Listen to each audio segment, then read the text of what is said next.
Welcome back to another stream, playing more I Was a Teenage Exocolonist today. We've now made it up to age 17, which means people have had their now late teens appearance change. Oh, I gotta put a little bit of notes there.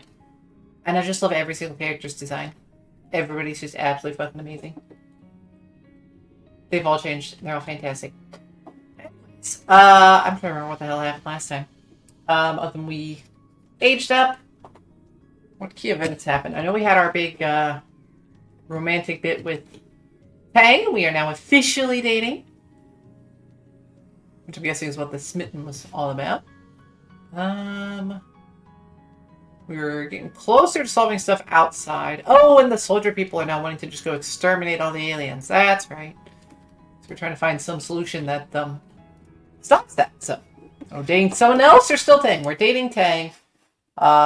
We started that at the last stream, and that is all that we've done there. My stream manager's not actually showing. There we go. Anyways, so yeah, we had a full actual romantic interlude with Tang.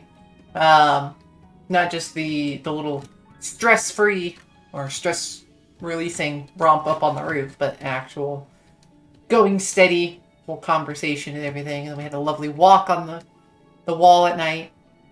And I got the idea that we need to try and upload her to a computer because she's mentioned before about hating her body and not wanting to pilot a meat suit. My words, not hers, but it's basically what she said.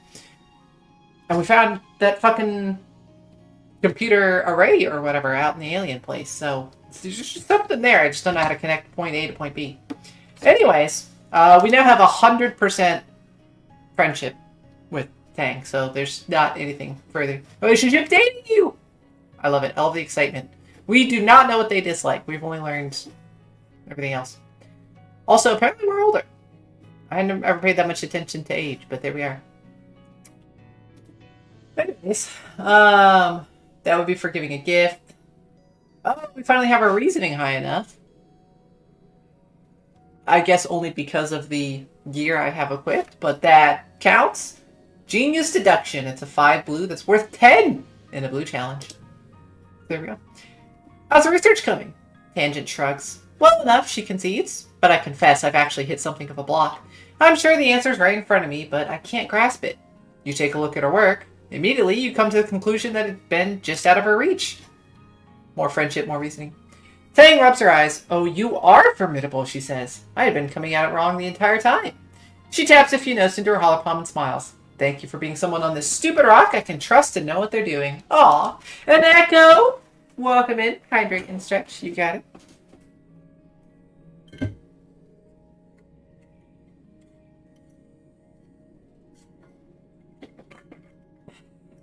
Hope your day has been good. I know I was in your stream earlier, and I feel like that was a pretty good stream. Seemed like you and Gabe were having a lot of fun time in Hollow Knight there. And lots of just really good banter bouncing off there. Can't stay because it's 1 a.m. Oh, that it is. Yeah, get some sleep. Get some sleep. But I love you and hope you're having a good time, so thank you, Echo. I love you as well. Get some sleep. Thank you for popping in, but don't skip your rest on my account, alright? Let's see. We got adorable little Nomi here. We've already given them a present. Nothing to mess with there. We don't really interact with Anemone, but oh my god, I love her design. I love this design. I said I loved everyone's, and that's still absolutely true, but I mean, just, I love it. Alright. Rex? We've already given you everything. Should already be asleep, but I was doing my final phone check before Eeps, and I saw your live notification and had to say hi. Well, I appreciate it. But get some sleep. Do your self-care, and that means resting your meat suit. Don't let that wear out on you.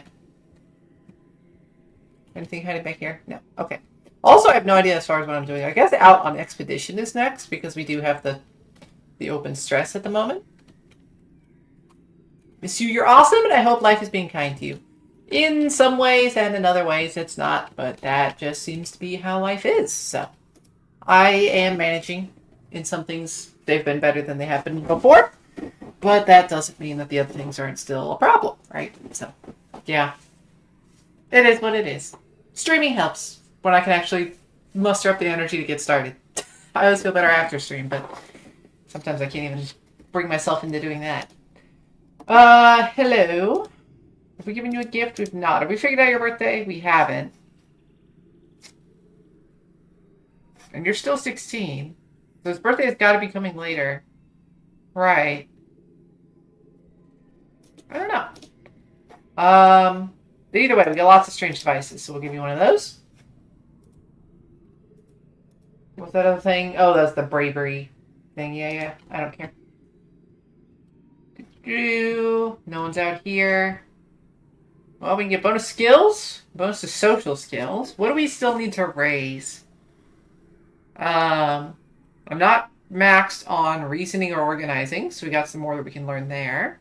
I must eat. Have a good stream. You get some sleep. Thank you for the stream wishing. I hope you have a good rest.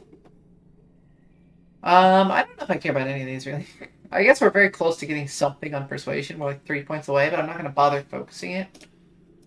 What have we done as far as expeditions here now? We've got exploring nearby, surveying the plains. There's still a boss event and 5 more other events. Foraging in the valley, everything is back. Surveying the ridge. There's a new boss event we could go see. This race is perception, but we can't gain the engineering. We can't gain the biology. 3 perception. What did level 2 perception give us? Just more collectibles. Collectibles glow, and now we find more of them. Okay. But that's it. So that's not really like a huge thing. I don't know what I want. I don't know what I want to do. I want to solve the fucking mystery of the outside. I want to know why animals are attacking, what we need to do to stop them. But there's still an area we haven't been to, right? We view the map, and we haven't been to the swamp. Right? Plains, valley, nearby, and ridges. Plains, valley, nearby, ridges. Yeah, so it's got to be swamp. But is that what this is about? I don't think so, and I definitely don't want to be a hunter. I just want to know how to get to the fucking swamp. You haven't let me. I guess I could just spend my time studying, and maybe year 18 will be when we unlock the final area to go to. But then to that degree, I still want to go outside semi-regularly to get collectibles, right? Because that's how I give people gifts. Got quite a bit for Dis. That's a thing for Cal. That one can be Nomi or... I apparently forgot everyone's fucking name. The glamour chick. You. What's your name? Mars! Thank you. Oh my god. Also, that's how you say Sim. True. I do need to see if we can fucking get more answers from Sim about, well, everything. He kind of explained his whole cloning thing, but really not really. Also, there's just more stuff that happens on the expeditions. It is fun. And since I'm not far off of maxing these, right, I think it'll be fine to kind of pick up a couple of those randomly from stuff and then, like, interlude 1 or 2 events to try and max them. Because I at least want, like, before the end of the game to max out all the blue stuff. Since I did kind of mostly focus on blue, right? So, do we finish this one out? There's only 2 collectibles remaining. It's probably better to go somewhere we haven't gone yet. We haven't been nearby in a long time. But it raises bravery, which we don't really care about. This gives us the most points, but has fewest collectibles. Forge in the Valley is the other one that has respawned. 2 perception versus 2 bravery and a perception. We hit a perk on bravery. I doubt I'm going to get it up to the next tier. It says 51, but it's actually 36, so it's pretty far off. It's like 30 points away. So I guess we'll go 4H. We'll see what we find out here. Bar. That's what we find out here. The Valley of Vertigo. Oh, what are you? is this? I must have seen it before because it skipped this stuff. A massive 8-legged xenofauna is something between a spider and squid and bear. It's in a rage, grunting furiously and bashing itself against trees and rocks at random. You duck and hide as it glares in your direction, its breath heaving and dozens of eyes gleaming with madness. The same soft pink and purple you recognize from the multi-legged freaky that live in this area, but so much larger. Could this be a related species? Apparently I've watched it. I've not tried to fight it, which I literally can't even do, despite my combat boosted thing. I can try to sing to it. Sure, we'll sing to it. Why not? One card every turn will turn red. That fucking sucks. I'm assuming this does not overwrite. It does not. Ideally, then, we want to use this with you to make them both rainbow so this can count for double flushes, right? If we play lower stuff, this gets a little bit higher value, so I guess we can do that. It's going to be a red anyway, right? So, let's play a couple of these. Gets us a straight and a 3 of a kind. Fine. This gets a big bonus if thing to the right is blue. We'll almost certainly do. And then what's better here? We can play this. 42, or we can make it a red. We do get more out of that. And anything we play here will be red, so we're going to guarantee having a red next turn anyway. We're going to like using this to make sure that we get the 2 3s of a kind and the straight. Oh, the numbers line up, so it's just one straight. That's awkward. So it's not actually anything higher. This is just lower because of the -2. It's still being treated as a 6, and we get the same total bonus. Oh, that's annoying. In which case, maybe I do hold on to the red. We can, like, throw 2 reds here. But that means whatever is here has to be matching for that to work out well. We save the blue. Okay. Not that it matters. We're barely off. Okay. So we want you to be wild. Oh, this one can still be wild despite being red.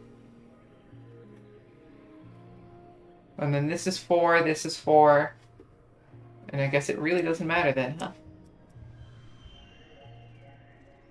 There we go. Flush of 3, flush of 3. Straight of 5, 5 of a kind. Let's see if that's the highest. No, we got a little bit higher.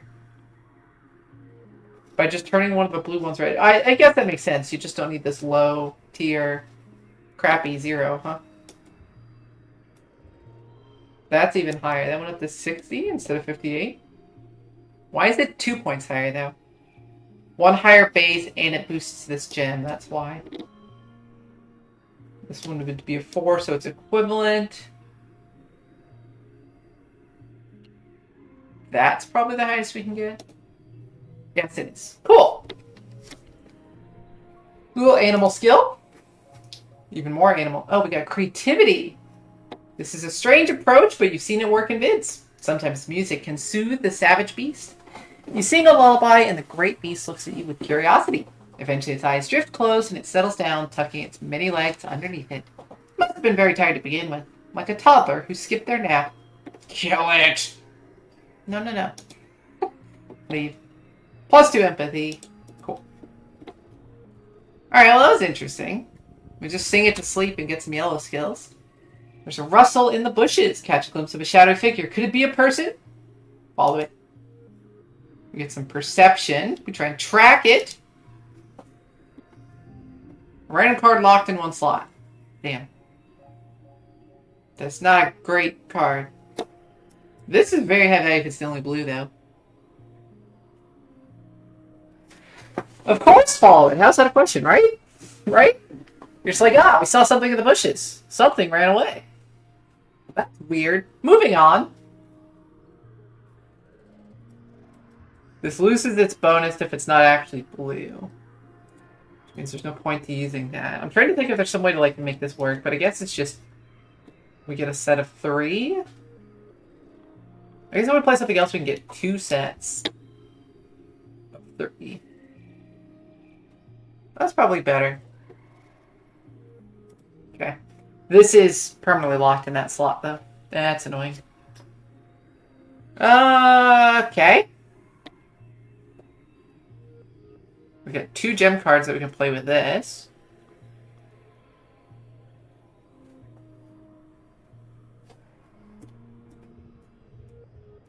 We did that. Pretty good. Get a straight of 4. And then 2 3-of-a-kinds because of this wild in the center. Or 2-of-a-kind. It's just +3 for a 2-of-a-kind because of the hop by.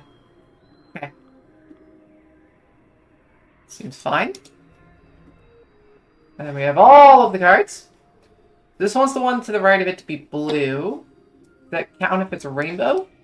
It does. Okay. So rainbows count for all colors for all purposes. These are highest values of everything.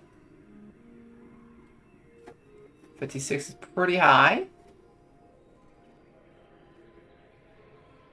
1 long straight and a 5-of-a-kind, though. Is there any way to get that to be other duplicates? Probably not, and I don't know that it matters.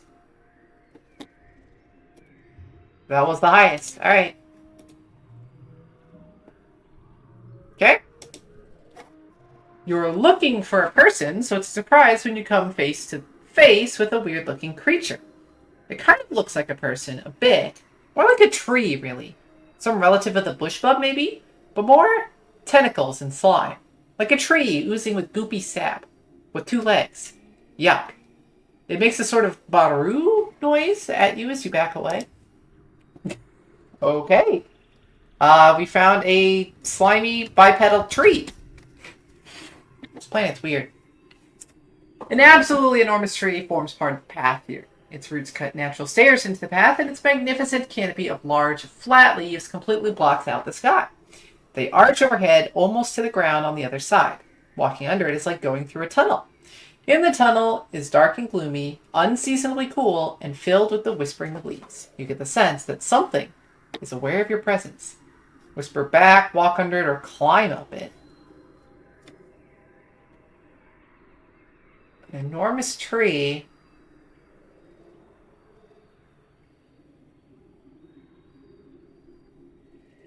Yeah, let's climb the tree. Why not?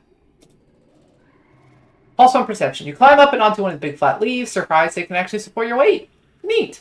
You get high enough out of the fog to see the whole area. It's very pretty, but nothing else happens. Okay. Oh, the little mushroom octopus thing is back. Ricky are carnivores, you think. But the juveniles are too small to take out anything larger than an insect. Not so much the case with this one. The freaky blocking your path is pretty large, presumably about as tall as your waist, and it's growling at you over the carcass of something even bigger, which seems to be missing its head. Yuck. You're not sure if it killed or scavenged the dead animal, but it's dragged it onto the path and looks ready to fight you for it. There is no other route. If we wait for it to leave, we probably get some stress. I guess we fight it? Just to get past it? I don't know. I generally try to avoid fighting, but it doesn't seem like this is meant to be really aggressive, like trying to hurt it, right? Our stress is not high enough for this to get a bonus. Only +1 for other gems.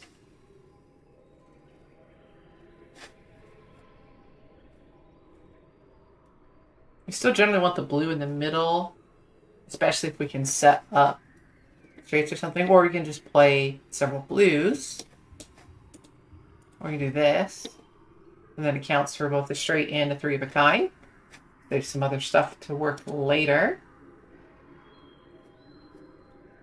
I don't really care about the kudos, so I think this is fine. Alternatively, it doesn't really matter. If I never play it, I can save 3, and I likely still hit super goal. I don't know if it makes a difference in that regard.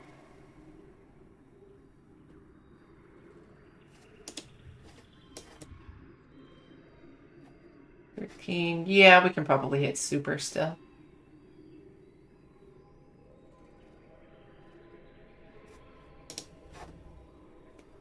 Particularly with stuff like that. So this is going to be a 9. As long as it goes next to a blue, which means it wants to be on the end.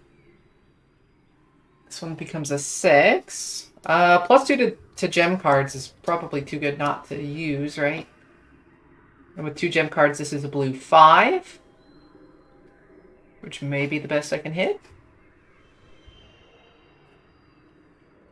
I mean, outside of this. It's going to tell me swapping this in probably gets better at some point, right? Oh, no, these aren't best. Because the +2 gems gets you more raw value. Okay, so we actually don't need to play Mars Ambition then. Cool. Victorious. Full extra combat, some money. We get some biology, which I didn't need. You chase the Riki off and claim ownership of the dead animal. It's no prize. It's completely rotten. It's not even worth calling in a retrieval team. What a waste. Well, I didn't really care about the animal. I just wanted to get past it. I suppose waiting for it was the answer. Well, hello, Sim. Oh, I want that egg. Egg? Alright. Sim, what's going on with you? Sim materializes out of the forest before you. Solana, he says gravely. Forgive my directness, but you must come with me now. He places his hand on your shoulder. Please trust me when I say I've done my best to argue on behalf of your kind. I hope only for the continued survival of humanity. Ominous. I'm guessing he's leading me to go speak with maybe the other gardeners now. We know that they have like a big observation network set up, right? So they must know the humans' plan to go exterminate all the other fucking creatures, right?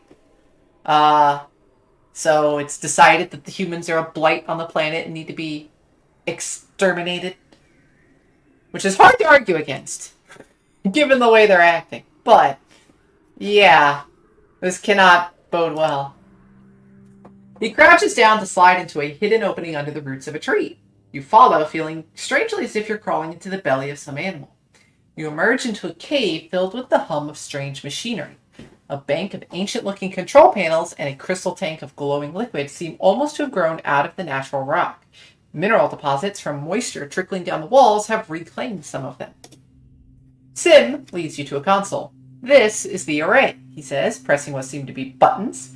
As I've explained, this body I wear is only a vessel. My consciousness, the person who I am, is stored in the array. I return to it regularly, storing my body in the regeneration tank while I back up what I've learned that day into the array. So it does seem like that's a daily thing. Because otherwise you just say what he learned in a longer time frame. So instead of like sleep, you go, recharge the body. So he didn't lose much. Exactly. The only thing he forgot then was our fucking interlude and me saving his life. Of course that's all he lost. Physical forms are prone to injury and death, Sim says quietly. It is temporary but highly unpleasant. Therefore, the Overseer prefers to remain in the array. Oh, the Overseer doesn't come out at all. Ooh, that's interesting. Sim directs you to 2 weirdly fungal growths. Please, take hold of these interface handles. I love how it still, from my perspective, describes as weirdly fungal growth, as if I haven't already been to the array and learned about this. You cautiously touch the handles and say, I'm with the Overseer. Bodies are icky. So the Overseer's a computer? I don't know how I feel about this. No, I'm with the Overseer. If I could upload myself into a consciousness, be purely digital, with whatever avatar you choose, I have no reservations about that. The fluids are the worst part. I can't stand when they leak. A strange presence speaks in your head. I'm guessing that's the Overseer. Well, maybe not, but at least someone in the array, right? We got some bravery to just play it cool. Yeah, we don't need to be like, holy shit. We already know that there's people in here, right? I've interacted with the array. We were chased out. Someone said, get the fuck out of here. You can feel the Overseer pause, then a sensation in your mind that reminds you of someone clearing their throat. I'm the Overseer, the voice continues. I speak for the gardeners. We will now show you what we are. I'm ready. I have spent the last 6 years of my life trying to figure this out. I'm ready to learn. You have the oddest feeling of memories being inserted into your mind. First a trickle, then a flood. A civilization called the Convergent Domain once existed on this planet over 20,000 years ago. Okay, third person there, right? They're not saying we were this, right? This was a civilization that did exist. Likely means that they are separate in some way. In your mind, you see their dominion stretched from pole to pole, their farms and solar arrays glittering on the surface of their massive cities tunneled below. I already know about the domain. We are aware of that, the Overseer replies, its voice dry in your mind. We know most everything that happens on this planet. The Convergent Domain created the gardeners as their ecological control system. A vast network of artificial intelligences stored deep underground in a digital array. Self-propagating control towers and cloning stations were seeded, allowing a Gardner program to take biological form, downloading a copy of its consciousness into a host body created to suit the task at hand. Sim is an AI! Yes. That's why he uploads to the array and just pilots a body in the meantime. Sim is an AI. That's why he's immortal. That's why he's endless and time doesn't apply the same. It all fits. You think of Sim, his body created to suit the task of befriending you? That's why he's just like a slightly exotic purple alien dude, right? Tall and slim and mysterious.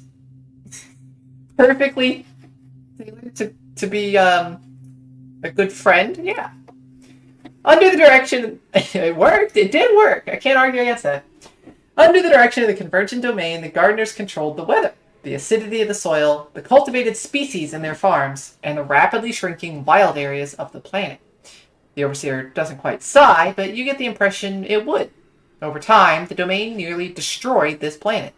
So they created the ecological AIs to monitor the environment and keep things, running and stable and safe. And then also still just completely took over the fucking planet. Did the AI nuke them? Did the gardeners take out the domain on purpose? Oh.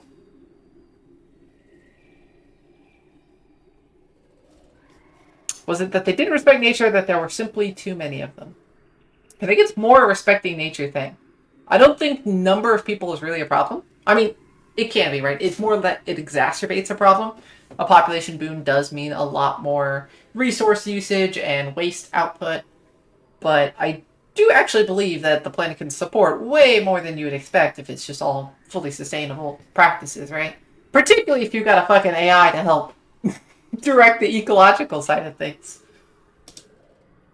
They didn't respect nature. Correct, the overseer responds. They saw the natural world as an unending buffet of resources. The exhaust from their factories blanketed the planet, choking out sunlight and oxygen. They consumed too much, destroyed the planet's ecosystem, then fought bitterly over the remaining resources. The last directive the gardeners were given by the domain was to repair the planet's destroyed ecosystem, the overseer says solemnly. The gardeners tried, but it was too late. When the crops failed and atmosphere became too thick for sunlight to pierce, the convergent domain perished by the billions. The last survivors took to the sky in colony ships and never returned. Oh, so they might still be out there somewhere. Who knows how far? We might, literally never interact with them, but they didn't just get completely wiped out. They did manage to escape. They might still be wiped out if, none of those colonies survived, right? If none of them made it sustainably, but interesting.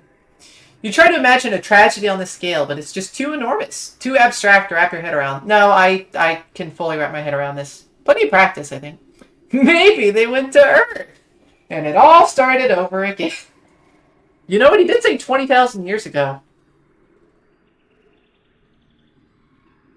Maybe? We have evidence of humans much older than 20,000 years, right? But, modern civilization kind of started around that time frame, right? You're looking 10, 15,000 BC. That could kind of work. I don't think that's where they're going with it.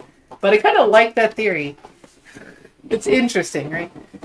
Although, of course, on landing, you'd be starting with a lot more tech than what we would have had at birth of civilization. So it doesn't really work that way. But neither do I really, but it was a thought. It is a thought. It's an interesting one. The overseer continues relentlessly, new thoughts flooding into your mind. Over the millennia, the gardeners took their task seriously. It takes little effort to render a planet inhospitable, but significant dedication to restore it. Under the guidance of the gardeners and the final directive of the convergent domain, nature at last reclaimed the barren planet. The garden existed in perfect balance. And now, your species has invaded it. We had nowhere else to go. We were fleeing. Can we just stay here? Can we have a little corner? Can we be part of the ecosystem? Surely you can balance around us, right? We can work together on this. Please don't kill us all. I can't say this. The perfect little garden planet is too boring. We need humans here to fuck shit up. No.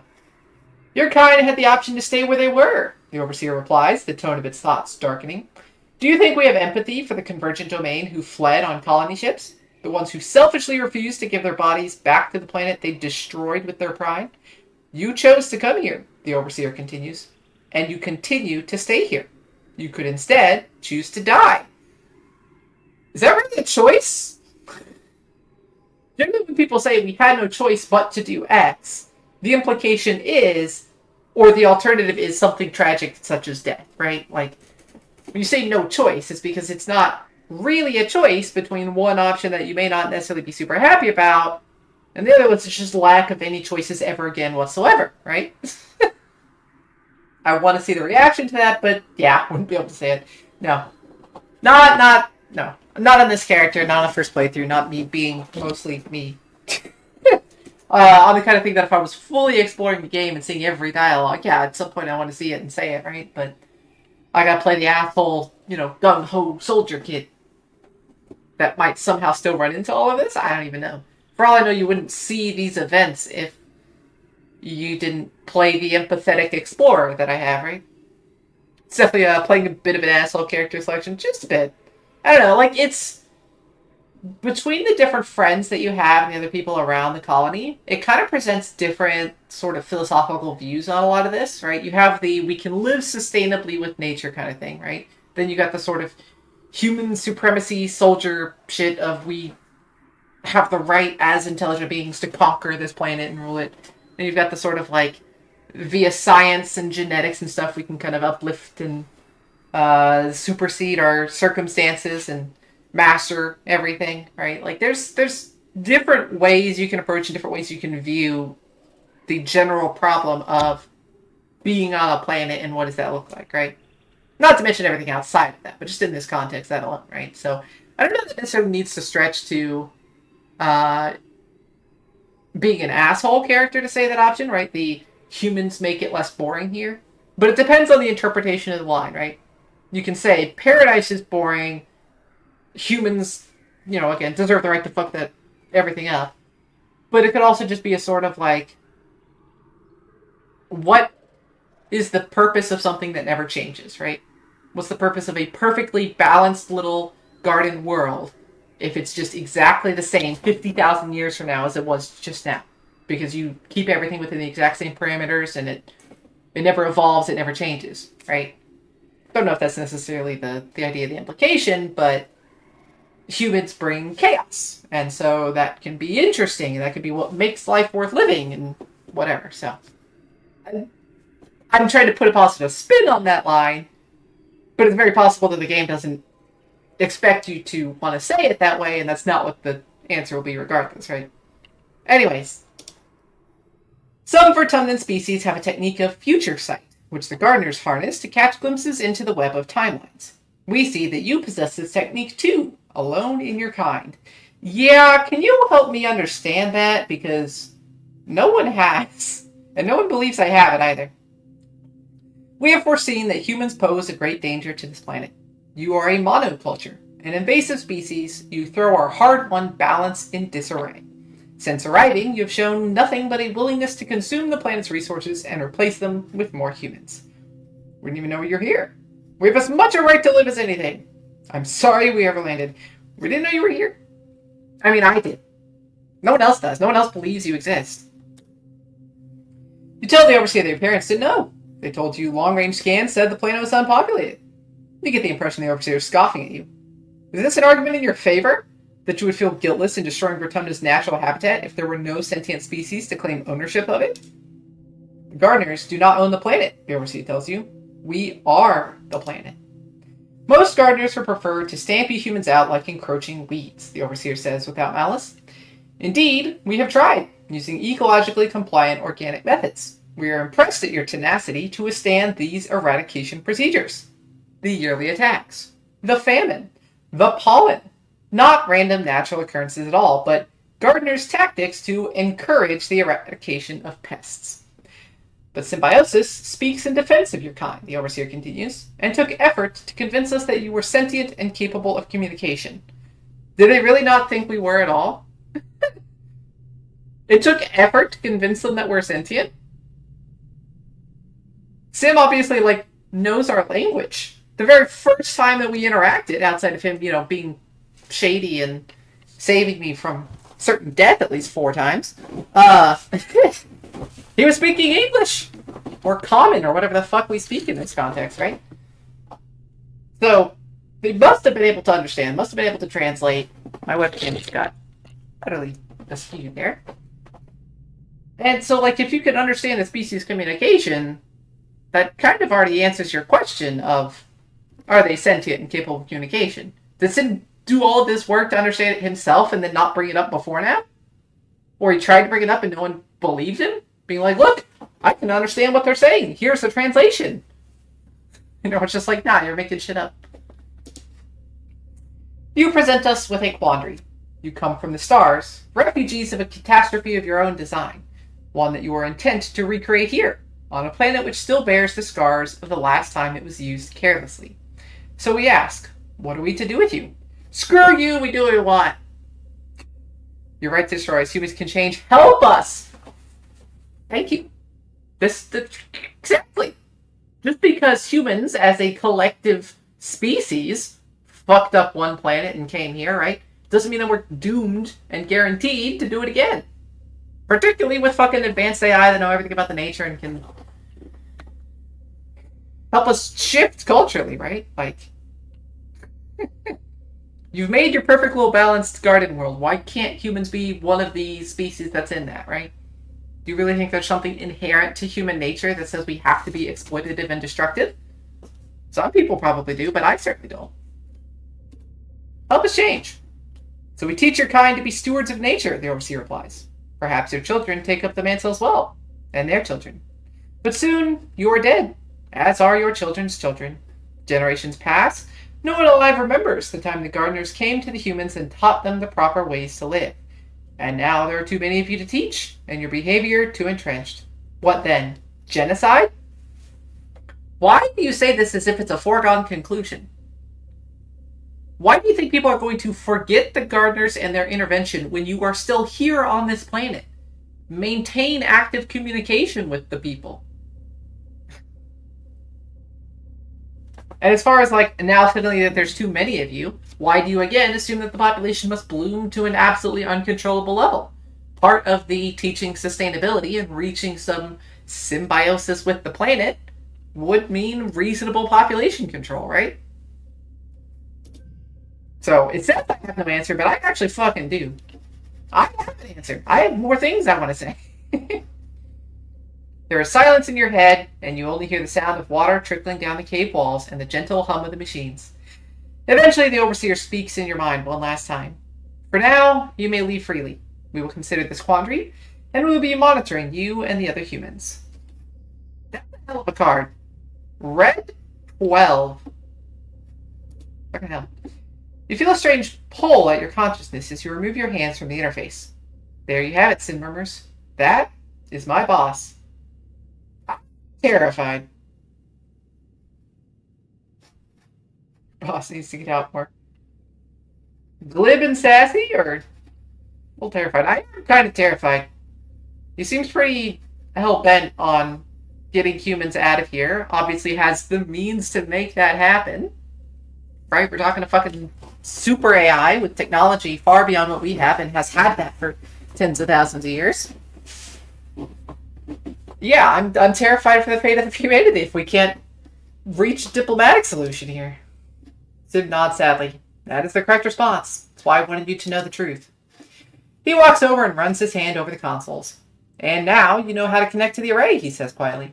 But you should not come here unless I am with you. Sim takes your hands and looks at you solemnly. When you interface with the array, you hold everything we are in your hands. It took a great deal of negotiating to convince my fellow gardeners to trust you with this power. Please, do not prove this trust mistaken. Augment AI construct. Not really an augment, but yeah. Okay. AI Sim. That was a hell of a plot dump there. And I feel like I should be bringing this to everybody, but we're going to go exploring some more. Because I'm not stressed enough yet.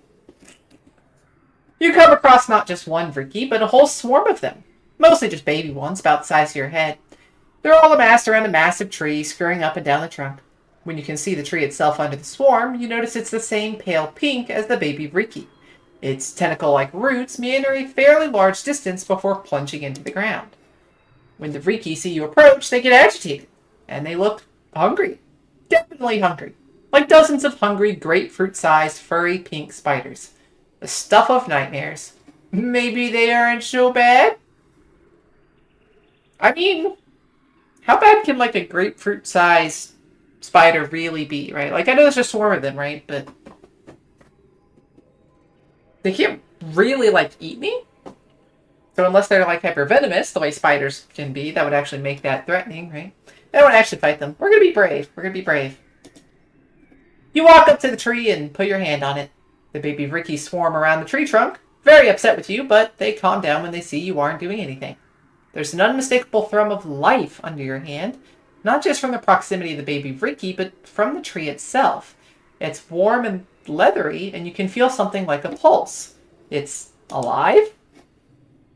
It seems as if the tree is itself a Riki, just in a different phase of its life cycle. Does that mean the little clusters of fruit in its branches are Riki eggs? Or maybe cocoons? There's so much you don't know, but you do know that the nursery tree is a special place. There's nothing to forage here, though. These ravenous youngsters have stripped everything edible from a wide radius. You move on.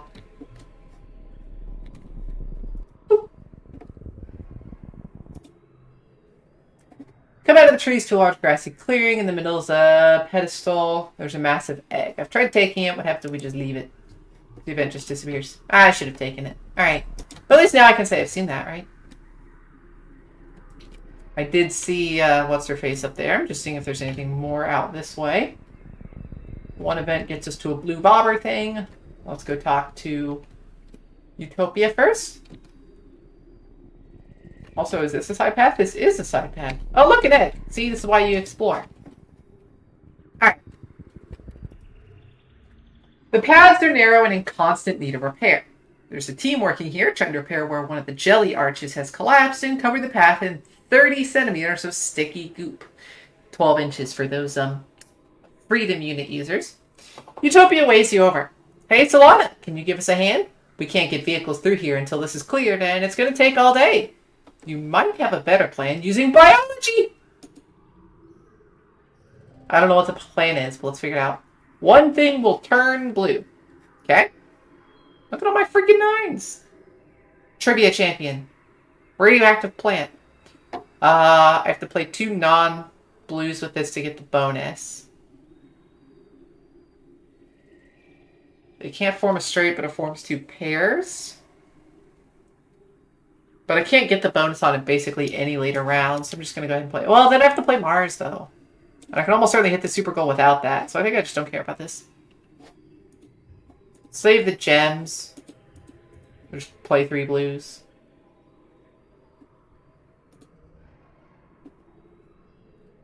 So I'm going to flush this card. We can save a turn and maybe get more out of that. Still no more gems, huh?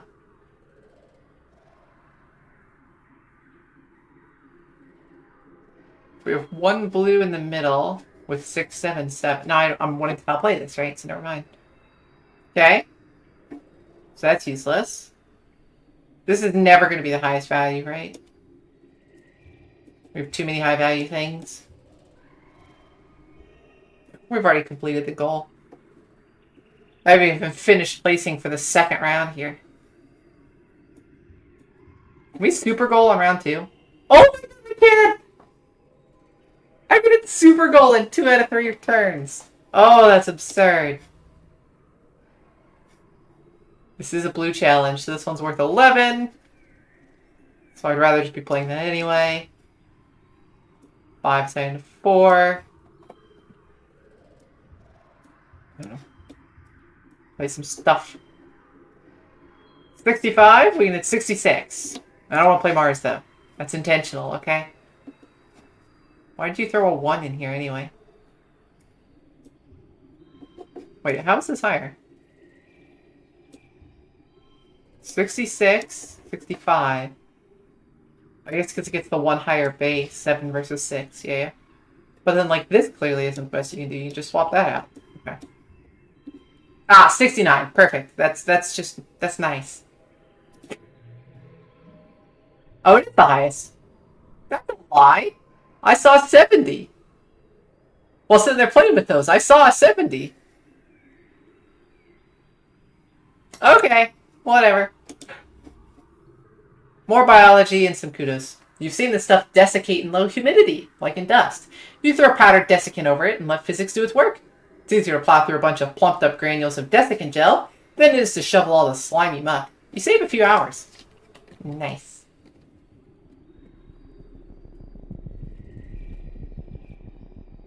The very next event I take is going to stress me to a breaking point. So, we're just going to pick one. We've seen this before. We get kudos. Oh, right. She's talking about basically caffeine leaves, right? But I don't want any. So I'm going to say don't chew them. And that's it. All right, let's go home and let's convince some people about the imminent danger that we face. See if anyone actually believes me.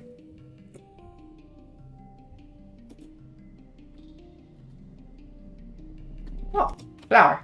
Hello, Dis. You spot Dis about to head out on expedition. He's carrying the full backpack with a second one at his feet full of surveying equipment. As you approach, you realize he's writing in a notebook. An actual notebook with paper and everything.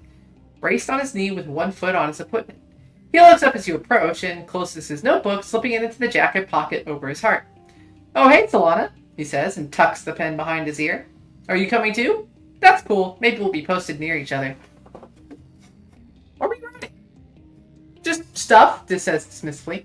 I like writing on paper. It feels more real, you know? And it's more private than having everything on your holopalm where people could find it. You beg him for more details. Diff puffs through his nose, but he looks amused. Just stuff, he repeats. How I'm feeling, what the weather's like, what people are doing around the colony. I like observing people. Okay, he's got a fucking journal. Sometimes I pretend I'm an alien, he continues, and I'm studying how people act so I can blend in. I can relate to that probably a little bit more than is okay. Do you ever write about me? This goes red and ducks his head. Well, sure, he says. You're part of the colony, right? And you're my friend, so of course I write about you. You're about to ask to see, but you're interrupted by Utopia calling for all hands to board the expedition vehicles. Dis stoops to pick up the surveying equipment, then he's gone without another word. He must not want you to know what he's writing about you. Curious. I mean, Dis is a very private person. That doesn't necessarily have to mean anything significant. But also, I absolutely want to just continue harassing him about what he's writing about me in his journal. Don't care about you. It doesn't look like anyone else has any events. Alright. Do we know your birthday yet? Mid-dust. So we need to not give you a thing now. So we can give you one tomorrow for double benefit. You owe us a hug. Woo! And we get a event. It's a good hug. Rex beams when he sees you walking towards him. Solana, he calls. Just the person I wanted to see. You duck under the shade of an overhanging bit of construction. I wanted to talk to you about something, Rex starts without preamble. I wanted to talk about us. You're right, we should talk about it. I mean, and we did figure out his birthday. Early pollen. Okay, cool. But yeah, let's talk. First of all, this is like a totally no-pressure conversation, okay? Rex says. He looks more genuine than you've seen before. I like everyone, and I love kissing people. I just want to, check in with you because we did that, and I really liked it, you know? I want to do it more. He's so adorable. I mean, again, he's literally just a dog, but it's just so cute. Rex leans into your space, fixing you with a flirtatious look. I just want to know where you're at. What do you want from me? I mean, aren't you dating Tangent now, he asks? I didn't ask before because it's not my business, but what's going on with that? Can't we just fool around on the side? I am dating Tang. This is a conversation I need to be having with Tang, but the game so far has not presented that option. So I'm completely open to other characters and other interactions on the side. I'm not actually sure Tangent would care. Like, the relationship that we established is a pretty formal thing, right? Like, very, here's what we get out of the relationship. We are here to support in these ways, right? It's not like they went super into the details on that, but I don't really get the vibe that she'd be the jealous type, you know? Okay, he did not interpret that in the poly way that I would mean it. Damn. Rex frowns. I don't know, Solana. This seems really unfair to Tangent, he says. He makes quotation marks in the air with his fingers. Even though I don't really understand the whole dating only one person thing, it doesn't make it right for you to go behind their back. I didn't mean that. I think we'd be better off as friends, don't you? Like, I like you, but if you're sneaking around with someone, I don't think I can be a part of that. Oh, Rex, no! Tang, can we have a talk? Tang? Oh, see, I don't get the choice. Does the game just automatically assume dating is monogamous? I really didn't expect that from the way this game was set up. Like, I was able to flirt with multiple people before anything was established, which makes perfect sense, right? But the way all of the character interactions were more or less just in parallel, I really didn't expect that to straight up not be an option. Especially, they made it pretty clear here, he's a poly person, right? Like, he's okay to just... He even just said, I don't really get the dating one person thing. But I commit to something and not understand it, which is likely. I'm still going to say that's the game's fault, not my fault. But damn, that hurt a bit. Maybe it depends on who you're dating and Tang is going to be in August. Maybe. But literally nothing has indicated that one way or the other. That's my point. Like, if there is the possibility of poly relationships and some characters simply aren't into that, I can totally accept that. But then why not have the talk? Right? Like, you have to have this communication with the supposed partner. And Tang's just like, no. I don't want to talk. Either I can give her a gift, or I can break up with her, and that's it. There's no other conversation to be had here. And now maybe you've locked me out of Rex and made Rex think I'm a terrible person who cheats. Oh. Well, I got a stick for you anyway, buddy. Oh, I'm upset. Alright. Gal. Late dust, so we need to wait on you as well. Whoa, what was that? You said something about Tang. What was that? What did you say? No? Oh, I sound like Tang. Yeah, he's talking about the science. I've read that before. Okay. I saw the phrase like Tang, and I'm like, yeah, I like Tang. What of it? Okay, so no one else I have. I guess I haven't interacted with Nomi yet, right? Or Mars. Mars must be up here. There you are. You're not until wet, right? Yeah. You want a flower, because we got a billion of them.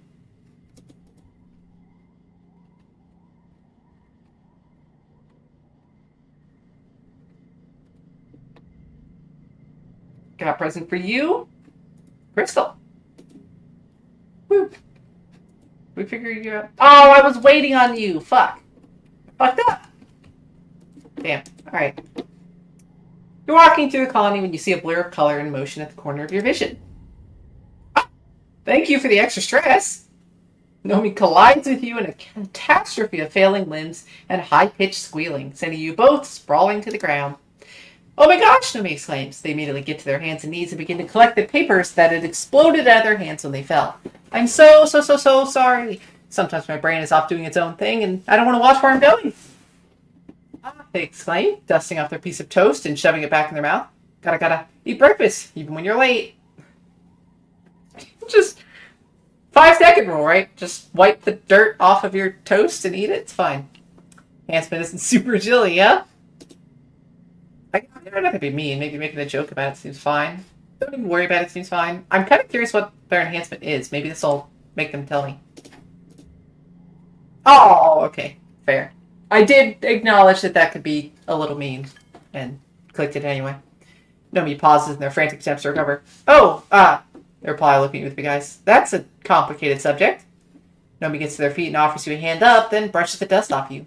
I actually don't know what my genetic enhancement is, or, if I even have one at all. My parents decided to lock my medical files from when I was a baby because they had this wild idea that they wanted me to grow up without feeling like I had to be perfect. They think it's rude for parents to make that choice for their kids. Sure, but also locking information away from your kid is probably not the best course of action. I mean, at least at some point they need to be able to access it, right? Do they deem that 16's not old enough yet? Sorry, 50? Anyways, I'll admit they don't know. They don't know what their abilities. That kind of sucks to just not know. Yeah, that sucks. Well, kinda, Nomi replies, poking their next finger into their cheek thoughtfully. But kinda not too. It's fun, actually. Sometimes I don't mind at all. Nomi wiggles their eyebrows. Maybe I'm just like Galactic Cyber Prince Umiyama, and one day a talking Hopeye will come tell me I have to defeat the Mecha Ultra Nether Beings. You live your best life, Nomi. If that involves, talking aliens bringing you on a magical girl quest to fight some supervillain, you do that. You do the hell out of that. Alright. I need to rest. I don't have anyone left to interact with. We got late dust for, Cal, but that's it.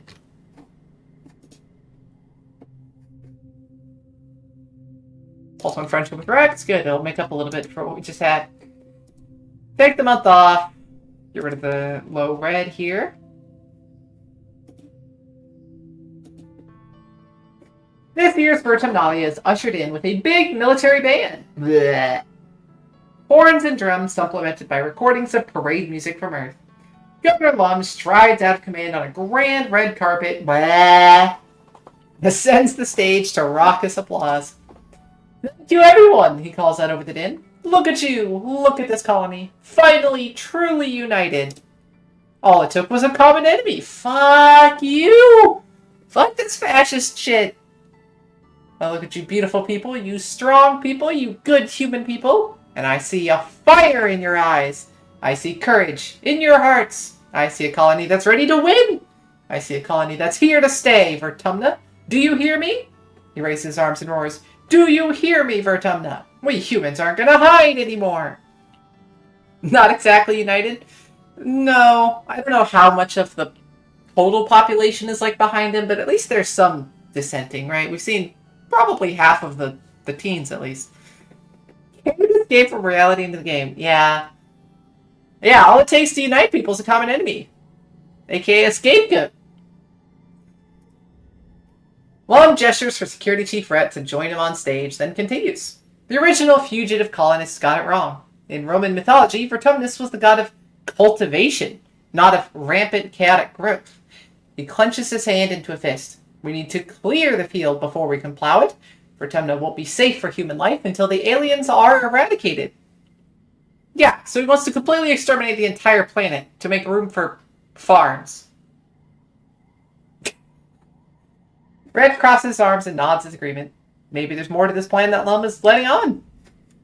Lum descends from the stage and does a receiving line of handshakes and fist bumps. In the vacuum left by his presence, Chief Administrator Seek takes the podium and clears their throat. I want to announce that this will be the last year that festival contests will be held. What? Sound of protest rises from the crowd, and near the front, Lum just shrugs theatrically and mouths, not my fault. Seek looks down at him and pointedly then continues. This war will use our colony resources at a tremendous rate, including the most valuable, time. Lum takes the stage again and soothes the crowd. I do have some good news, he declares. Starting today, the colony is going to be granting requests from people who want to have children. Okay, we are still suffering yearly attacks from aliens trying to completely eradicate us off of the planet, and you want to bring babies into the picture. Okay. Happy murmur burbles through the crowd. Yes, that's right. It's time to start on the next generation of Vertumnans and secure a future for our children. Lum pumps his fist in the air. Humans! Humans! Oh my god, you can't be serious with that chant. You're just chanting humans, really? Oh, anyway, about this war on nature. I think it's stupid, Cal says immediately. I know survival is important, but we don't have to kill things to survive here. Mars rolls her eyes. Duh, of course you'd think that, she mutters. Personally, I think Lum is a total nullhead. He's not that much older than me. What is he, like 24? And everyone listens to him? I definitely thought he was older than that. You tell me like a 24-year-old military captain or whatever just took over the whole colony because his platoon was the only military presence here? Like, what the fuck? Can we just leave the colony with a few of our friends and join the Gunners, right? Can I just, like, take Tang and go upload us into the array? Right? Like, we're both predisposed to that anyway. I don't really take on the role of a gardener, just serving the planet and keeping everything in line. That's not, to me, the best end. That's not how I want this to go, but if you're going to kill all the rest anyway, can I at least be a computer with you guys? I'm much more on your side than whatever the fuck this shit is. She flips her hair over her shoulder. They should listen to me instead. You know what? Unironically, I think Mars actually would be a good leader. Finally, you're all called to participate in the games. The last ones, maybe forever. If this war on nature ever ends, you'll probably be an adult. As your friends will separate into their usual games, you realize that this may be the last time that you just get to be kids. Ah! Why'd you have to call to that exact fucking moment that childhood is over? That's it. 17, halfway to 18? Yeah, that checks out. Not a kid anymore. Officially adults. What do you choose? But I like the trivia. I haven't tried a bake-off. I guess we can do the bake-off because it is our last try, right? I don't want to bake. I'd rather trivia. I don't care if it's the last one. I want one more trivia. +2 friendship with tangent. Nomi? Trivia time. It is a hard challenge, not impossible. First flexible use is free and blue cards are worth more. And look at all of my blue cards.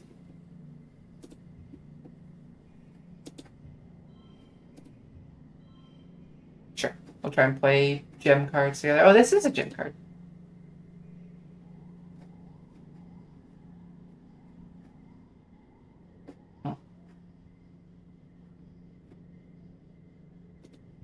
Whatever. We'll play one gem card. Fine. This is never fucking happening.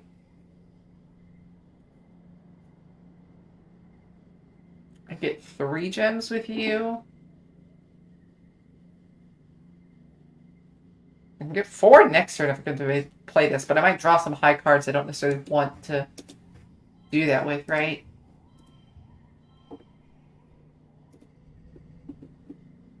Wow, I didn't draw any of my best stuff this time. Well, let's see. Stress is not high enough for that to be worth anything. I'm seeing 4, 5, 6, 6. And the 4 might still be the best otherwise. 56, 52. Yeah, that's what I thought. Usually having the yellow so we get the split here is better. Yep, that's the highest. Not a super goal. And yeah, I kind of just didn't draw any of my highest stuff. Yeah, like, we had enough to win, but I wanted a super victory, you know? I wanted to really show it for that final huzzah. Well, we got one more trivia champion in the deck. Tang's cramming clearly paid off for her. She's strong competition until the category about old Earth slang, where you clearly pull ahead. You snatch victory from her clutches, and she grudgingly accepts your superiority in all things trivia. Yeah, she's a little bit too focused on the actual just raw science of things. After the festivities, everyone is supposed to take a few days vacation. You and your friends relax, but the adults move around the colony like ants in a hive, fortifying the walls and preparing for the human offensive against the planet. Seriously, who do I need to talk to about the fucking gardeners? I spoke to people and they said, you're gonna get fucking killed. Wait, I can give you a present? Oh, you can double gift people? I've been intentionally, like, saving a gift to be able to give them one on their birthday, but I guess birthday just resets it. Okay. Well, here you go. That's +4. Tang, you still just being Tang over here? Alright.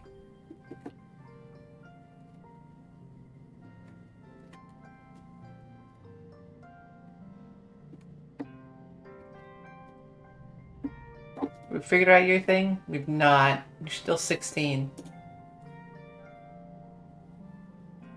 When is your birthday? Is your birthday glow? Is that a possible thing? I feel like if anyone's birthday would be glow, it'd be fucking this. Did Rex? I think I gave Cal something. Maybe not. I've not. Because it's late dust. But now we know we can give him an extra one tomorrow, right? So, here's an egg.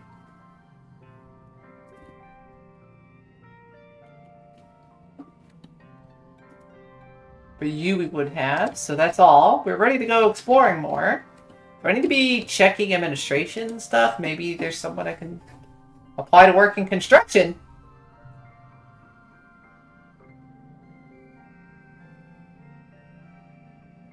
I don't get an option to back out of this. Oops.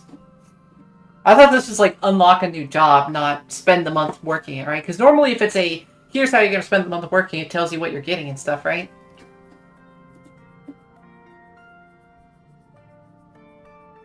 How about we just hang out? You don't work very hard. Honestly, construction work looks exhausting, and you'd rather just talk to Rex than get all sweaty carrying heavy stuff and hammering and whatnot. You have a fun afternoon until Chief Administrator C catches you and demands to know you didn't show up to work today. So that is the thing, we can just pop in whenever. Interesting. Okay. Weird.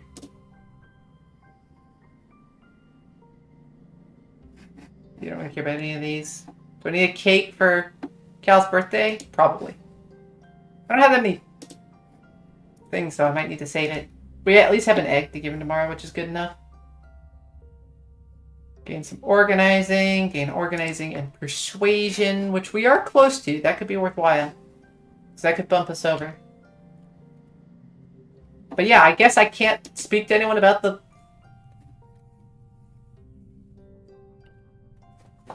commander and the array and the gardeners. Do I just need to go back out and try and have another interaction with them out there? We get repairs and studies.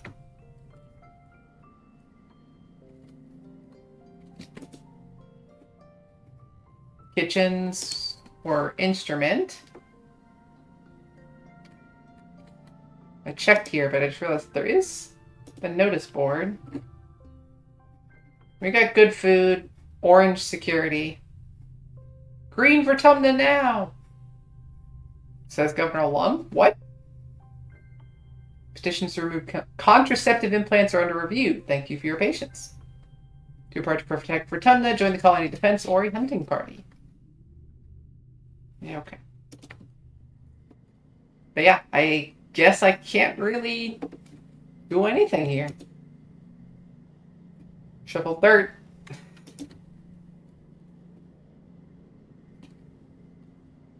Well, that's obnoxious. So where do we go? 2 collectibles remaining in the plains. 5 in the valley. That could be worthwhile. There's a decent number there. Quite a few number of events. We get a boss thing. Raises perception, which is what most of the outdoor stuff will do anyway. Explore nearby, which would be mostly your stuff. It seems like as you age up, some of the events outside do change, but why don't I just go finish the Valley Forge?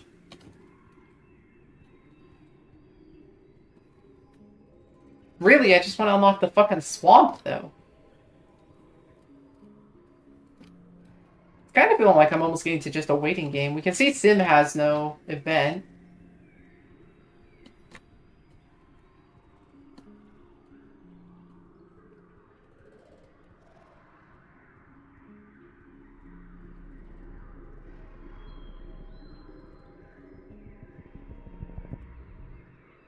Dense cloud of pollen makes it hard to even see your hand in front of your face here. Good thing you have a helmet with a filter. It's not perfect though, and it doesn't help visibility. Be patient and look carefully. Pollen clouds eventually shift, giving you glimpses of something obstructing the path. Looks like a snap bladder, an infamously territorial predator around these parts. When they're heavily pregnant, they use the pollen fog to pick off their prey. Wow, okay. Carefully avoid the creature. You pass through the cloud unharmed, staying out of reach of the bloated snap bladder. It snicks its snappers in your direction, but it's much too heavy with spawn to chase you. Got it. So when it's pregnant, it just sits in one place and tries to catch people heading by. Because we went on a big loop, and here's our end. Curious Ricky blocks your path. It's acting strange. It keeps scurrying up trees and hanging upside down to get a different angle to look at you. Then dropping down when you try to pass underneath. Is this a pet? Did we find a new pet? Maybe small, but it's at least attempting to be intimidating. That must mean something. Approach it. More for every unplayed card. This is going to be here every turn, right? That's how that works. This will never be highest. Then we just play a couple cards. Guess that's equivalent for this round. Yeah, this just stays here. Play a gem plus 2 things boosted by gems.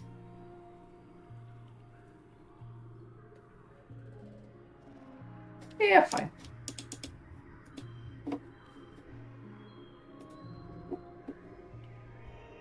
It's never going to be the highest value. Making a red in here for better rates.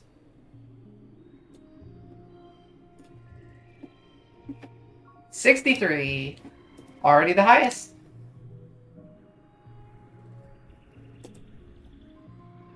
The Ricky runs up your leg. It's a giant spider thing, and it's got weird tentacles, and get it off. The urge to dance around and shake it off is almost uncontrollable, but you manage to keep your cool. The Ricky tastes you with its tentacle feeler legs, but doesn't look interested in causing you harm. It pokes at your backpack trying to get in, then gives up and scurries off. You can get in my backpack. I want to take you home. Why can't I keep the weird little spider thing? Alright. Boss event. Valley Vertigo spans a huge and relatively safe area, so it's rare to see other foragers out here. It's surprising, then, to come across Utopia and 2 other foragers crouching in the underbrush. Psst, Solana! Utopia hisses back you over. Get over here! You slink over to the other foragers. Through a gap in the underbrush, you spot a terrific sight. A fully grown manticore has fallen into a nest of at least 20 snap bladders, and they're engaged in what looks like a battle to the death. I've got 10 kudos on the snap bladder, she says. I fell into a nest once. I was laid up in the med bay for a week. Poor manticore, one of the other foragers says. What a way to go. The last forager snorts. Who cares? After what they did to Hal, every manticore can rot for all I care. Yeah, okay, so sometimes humanity can be a little fucked. A little casual genocide because one guy got killed by a manticore. Manticore roars in pain as it's torn apart by the whip-fast, hungry snap ladders. Oh, we got a bet? No, I'm gonna jump in and help it. Fuck that. Alright. This could just be a really bad idea, but I'm gonna fucking do it. I'm gonna have stress, but that might just be about the best thing I can play anyway.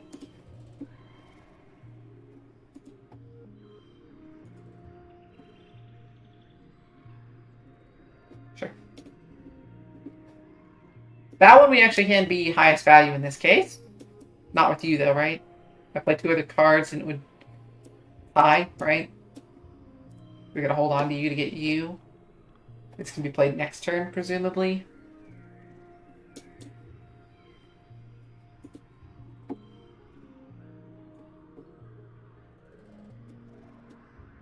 That is slightly higher. I guess we'll do that. And look at all the cards in hand now. Okay. Bonus to flushes. Bonus for every card in hand. That's worth a 2, and this is worth a 2. 63. I'll bet it'll tell me the highest I can do is by playing this yellow, but I don't want to play it. This is actually higher here. It already gets the best score. What? No, it's not. I mean, look at it. What? Maybe it just isn't counting Mars's ambition, because it's like, you probably don't want to play Kudos, right? Interesting. So this is the best score. Well, it's definitely not how it worked before, though. Utopia tries to stop you as you burst through the underbrush, dedicating yourself to being the best distraction your weak, fragile human body can be. Enough of the snap bladders turn their focus on you that the manticore is easily able to pick the others off. Crunch, munch, snap. Off go enough heads in the manticore's powerful jaws that the survivors cut their losses, disappearing back into their burrow. Now you find yourself face to face with the Manticore, Vertumna's perfect murder machine. It looks at you quizzically. You look back. You feel a weird connection to this creature. Suddenly, the Manticore roars, lunging at you and lashing its great mane. Wisely, you scream in terror and get the hell out of here, which might have just been a territorial display, right? The fact that there was a puzzling gap there, right? A delay in any action might have indicated enough awareness that, like, it's grateful for having been saved. Maybe that's just anthropomorphizing, right? But anyways, yeah. So we get the fuck away. Let's continue exploring. It's not all that interesting for a final event, but it's fine. Wade in and harvest some snap. What is this? Squeecher Hive Queen. Yeah, I know. Alright. Oh, wow, look at all the fucking blues.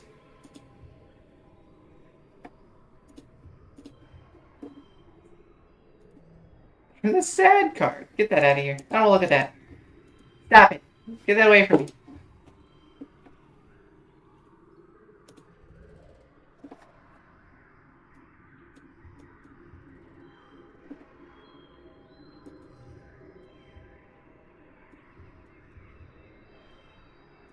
There's enough gems that this kind of worked. 60 is not a super gold, though. And it is the best score I have. Damn. Unfortunate, set of stuff, I guess. Get some kudos, get a little extra stress. Oh, that's where I got this red card from before. Squeeze some jelly from one of the Hive Queen's many holes, somehow managing not to get sprayed too badly by her acid. Some lands in your arm and the back of your hand and sizzles briefly, but you keep your calm long enough to escape with your bounty. They're okay.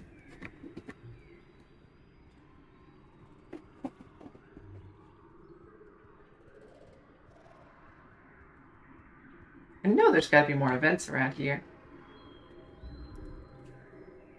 Come across a huge field of flowers. Most are teensy pink ones, but some are beautiful big yellow ones. You check the Holopedia. Looks like they're brand new species. They don't even have a name. They need a name. Like butter dandies. Even though they look either like buttercups or dandelions. Honestly, they kind of look more like spitting cobras than anything. Pick them all! No. Just take one. It's the yellow flower. Just take one. Okay. I'll bet the other option may have been a minus stress, though, right? To just take them without picking any. I just went on a loop? Where the hell else is there to go? Oh, there's a flower behind this one, so I guess I'm do that. Another Squeecher Hive, an intensely gravid Hive Queen, hundreds of wriggling grubs. This one seems calm. You're able to approach close enough to smell the sweet tang of her royal jelly. We've probably done that. I haven't seen this. We'll click it. It's absolutely fascinating. Squeecher Hive Queen coos to her children, who skitter in and out of the holes on her surface. You can kind of see where her eyes used to be, but now she's more mound than creature. She still breathes, but eats only what she can absorb from her legs, which have become roots. Her larval children pinch her when they're hungry. She groans, clenches, and out of the holes oozes her sweet-smelling jelly. It's kind of disgusting. Fully grown termite-like squeegers march back and forth, paying you no attention. Let's go steal some more stuff. Alright. This is an 8 if it's the highest, which it definitely easily can be. Oh, the one in the middle becomes red. That's kind of obnoxious. It's fine. We'll make it work. Now this has the high stress. Let's do that to turn you red. I need blues. Blues are what work as, you know, meeting the stuff all in the middle.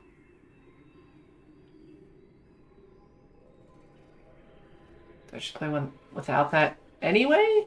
Like, the fact that it's right in the middle actually kind of sucks in terms of trying to make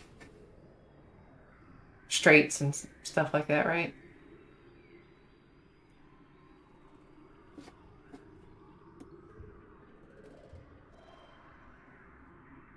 I can at least get, like, a long stretch.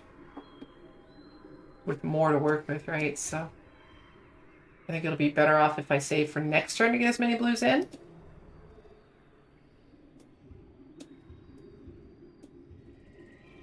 We have literally no other gems, so we just play card after card after card. And it is the super goal. Not the highest, though.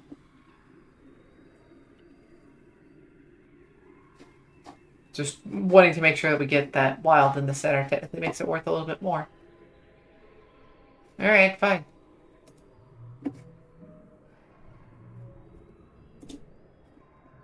More kudos. The Calm Hive Queen has only a rudimentary danger sense. Squeeger hives can be very defensive when they sense danger to their young, but so long as you don't set off the workers or the larvae, you're free to walk right up to her.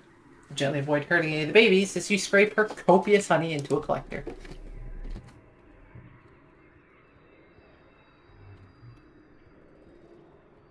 It's one thing to collect honey that's been like deposited by bees in little boxes that they made to hold their honey. It's another to like collect the honey like secretions of a living thing. It's a little weird. I've not tried to milk one of these things yet. Have I? I don't think so. I've tried to capture and I think I failed it. Maybe I didn't. I don't remember. Maybe I did bring it home. Try to milk one. You get kudos. You approach a gravid float cow, clucking softly to it. Its big bug eyes peer at you curiously as you hunker down by its udders and relieve it of, wow, almost 10 liters of float cow milk. That's a lot of milk. Float cow seems relieved to be milked. It's so light after you finish that it leaps into the air and the rest of the herd follows. They drift off over the treetops like lost balloons. Fucking wild. Yo, Sim, can you save us from the gardener stuff?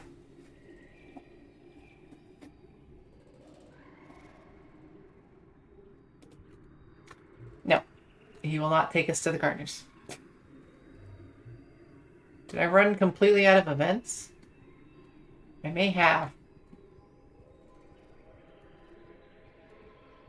Well, that's fine. We'll sneak in something else in between before we go rest. Go home. Yes, go home. Perception, biology, which we can't actually benefit from.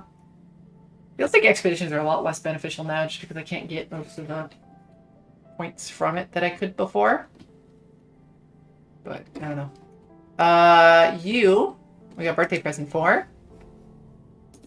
Have an egg. There you go. What are you up to? 88. Love it. I can do one thing before break. 80 reasoning and 71 organizing. I get more like random reasoning stuff than I do others, so I think I should just focus organizing until it's maxed. Only 16. I haven't given you a gift yet this month though, so here you go. I think anyone else we have interacted with. So yeah, let's go work in the depot. 2 organizing, 9 kudos, and some Mars. 2 organizing, Mars and Rex. Slightly fewer kudos. +1 perception, +2 persuasion. I am close to something on persuasion. Let's do the work in the depot. You and Mars are working together in the depot, lazily filling orders and stocking shelves. It's not a glamorous job, but it is easy. And you don't have to run all over the colony or have to deal with anything gross like weather. Mars cranes her head to watch a customer leave, then whistles. Wow, she says, leaning her head on her hand dreamily. Did you see the behind on that one? Honestly, the best part about colony living is that everyone is in, like, peak physical form. You know what I'm saying? You got a nice butt yourself. Not that we ever actually see it. We only ever see characters from the front, but I'm sure she does. You get goofing off? I don't really want that card. Let's admire butts and do our work. Multitasking. It's just boring. Keep it in your pants, Marzipan. Boring. No. We're gonna be flirty. Oh! Mars exclaimed, positively delighted. Why, thank you. You have an eye for beauty, I see. Spend the rest of the shift flirting with Mars, who plays with you like a cat with a toy. You don't mind? No, I certainly don't. +3 bonus to straights, +1 to blue cards. Well, since we get +3 bonus to straights, we definitely want 2 different straights if we can manage.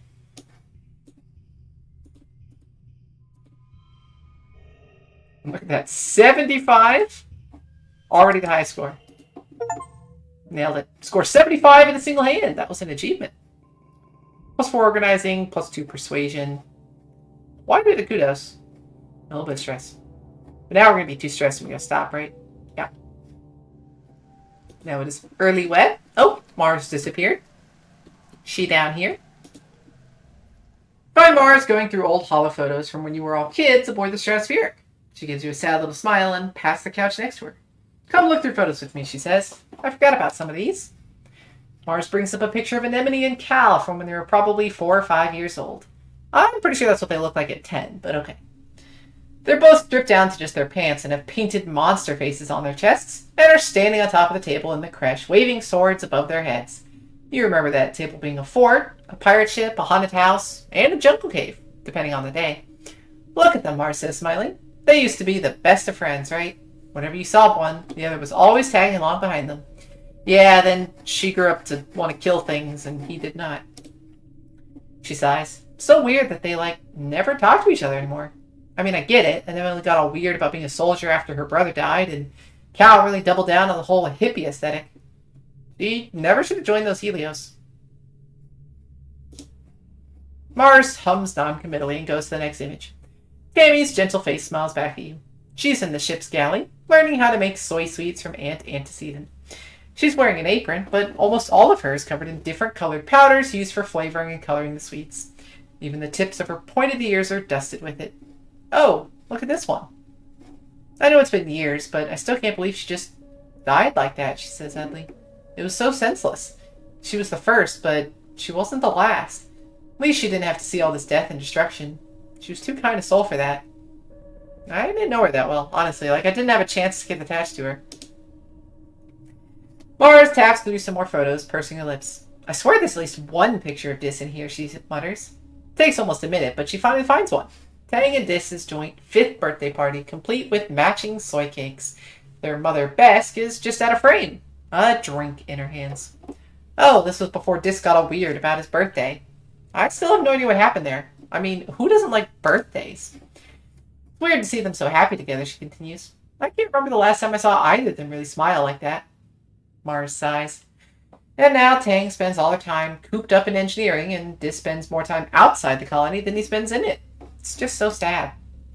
Mars, things change. I'm sorry, but that's life. Mars stares down at a little hologram in her hand. I didn't mean to bully him so much, she admits softly. I thought I was helping him learn how to fit in, toughening him up a little so he didn't cry so much, Such a misguided thing, though. Her mouth twitches with a sad smile. I guess I end up just pushing him further away. When I was little, I didn't understand that words could hurt people because they don't hurt me. You could have been nicer to him. Mars sits back and sighs. That's true. Oh, look at that art. Oh, is that us? That is us, right? That's young us hugging. Weird looking back on when we used to be kids, Mars muses. We were so innocent. We had no idea about the wormhole or Vertumna. No dying, no famine, no killer pollen, no animal attacks. I mean, we didn't even have bad weather on the ship. All we cared about was playing and popularity. Mars gestures to herself. Now look at me. I'm working on the bridge. And it's all politics. It's like a professional popularity contest. Lum is an idiot, but he's got one thing going for him, Mars laughs. The man has an absolutely impeccable social media game. If nothing else, he knows how to get people to vote for him. Really, that's all you need.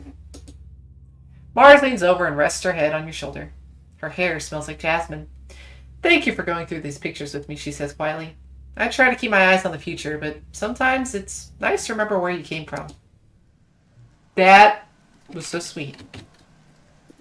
It gave us nostalgia for the early part of the game. I don't really care for aliens. Humans are far more interesting. And if the aliens are so cool, why don't they have cities already? Checkmate, aliens. I mean, they absolutely do, and they did. But okay. We have so many fucking flowers. Here, have a flower. Rex, give me a hug. I'm sorry for being weird. Hugs. Thank you. I guess I can give you a gift too, because we already know your birthday is in pollen, right? Yeah. Have a stick. How many sticks we gotta give him to finish his bar? Bang! No, nothing going on.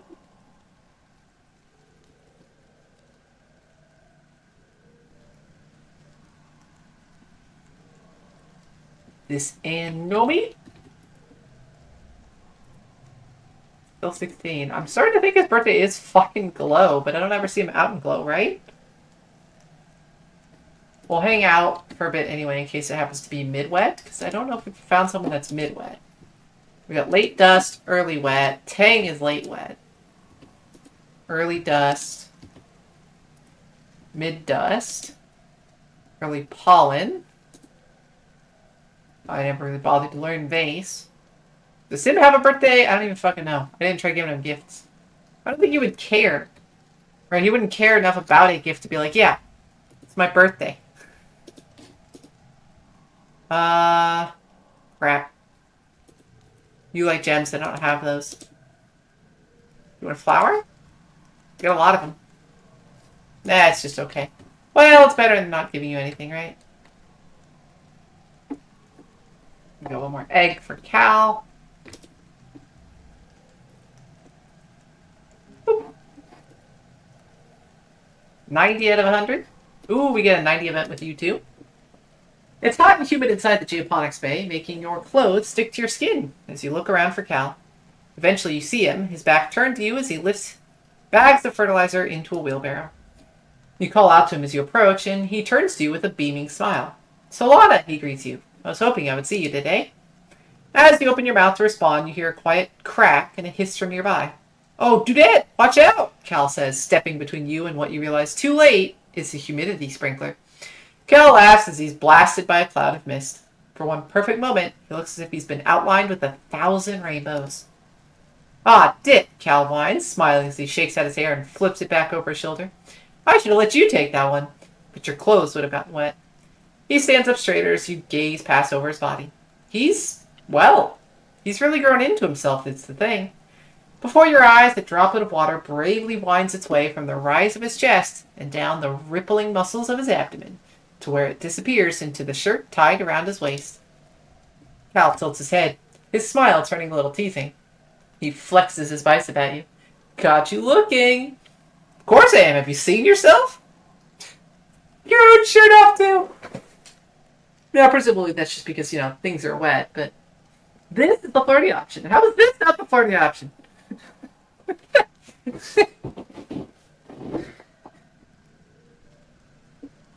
I'm gonna be flirting. Cal's face goes completely red as he laughs and drops the pose. Ah, geez, Solani says, ducking his head. You can just barely see the edge of his smile. You can't just say things like that. He scuffs the dirt, rubbing the back of his neck bashfully. He starts and laughs again. His smile turns soft. I like your hair. It's really pretty. You really caught him off guard, but he doesn't seem to mind.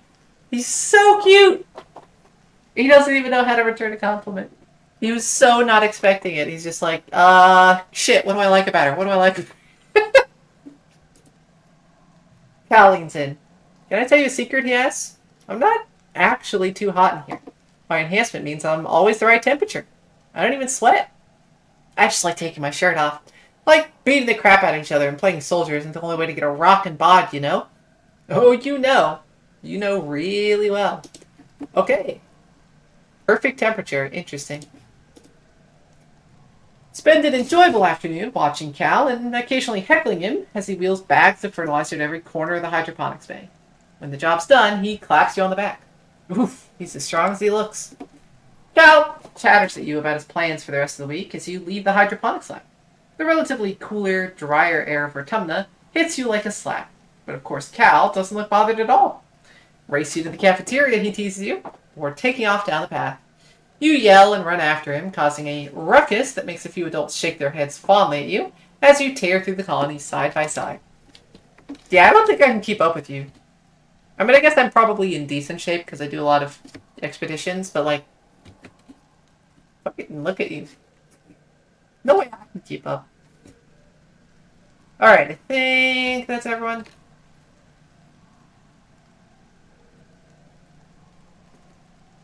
We'll just go take a rest.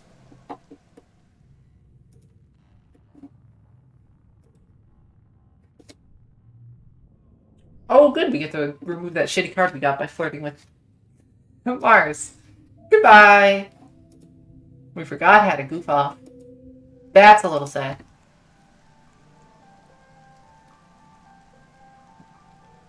Still nothing from Pang.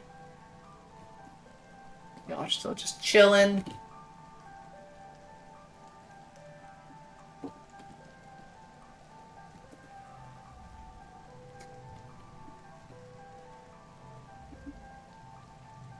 Bill 16. I think his birthday might be fucking low.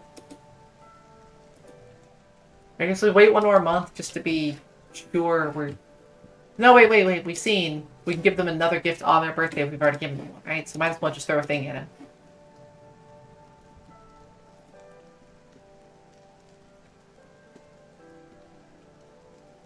And late went as Tang. So I'm not missing anyone else in terms of giving gifts, right?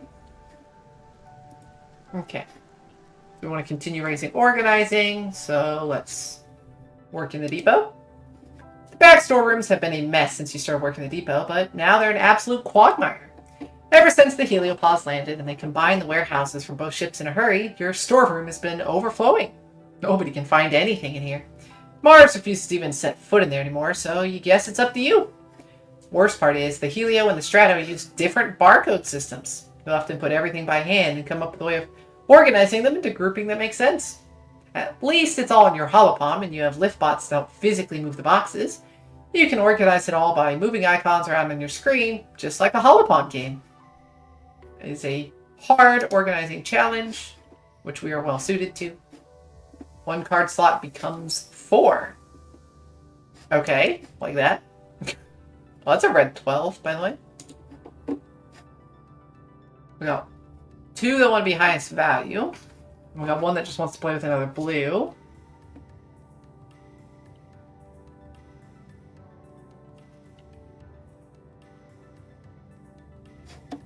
Yeah, I guess this... It's gonna be too high for you, though, right? I don't really want to burn through that. I can't even play like a 6, because if they're tied, neither one gets the bonus. If I play this, it becomes a 9, and that's higher than you, right? So it doesn't work.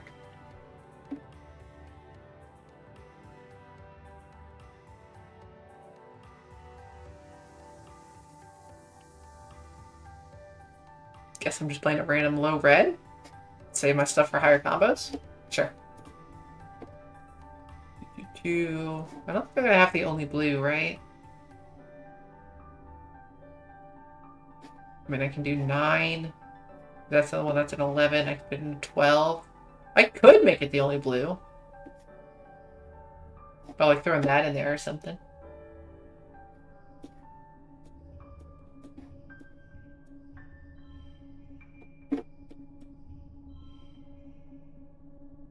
Not get a whole lot of the blue combo stuff, but we get the value out of you. We get the value out of you. Sure. Value is wild. It is going to be... If we don't play this 6, this one actually becomes an 8.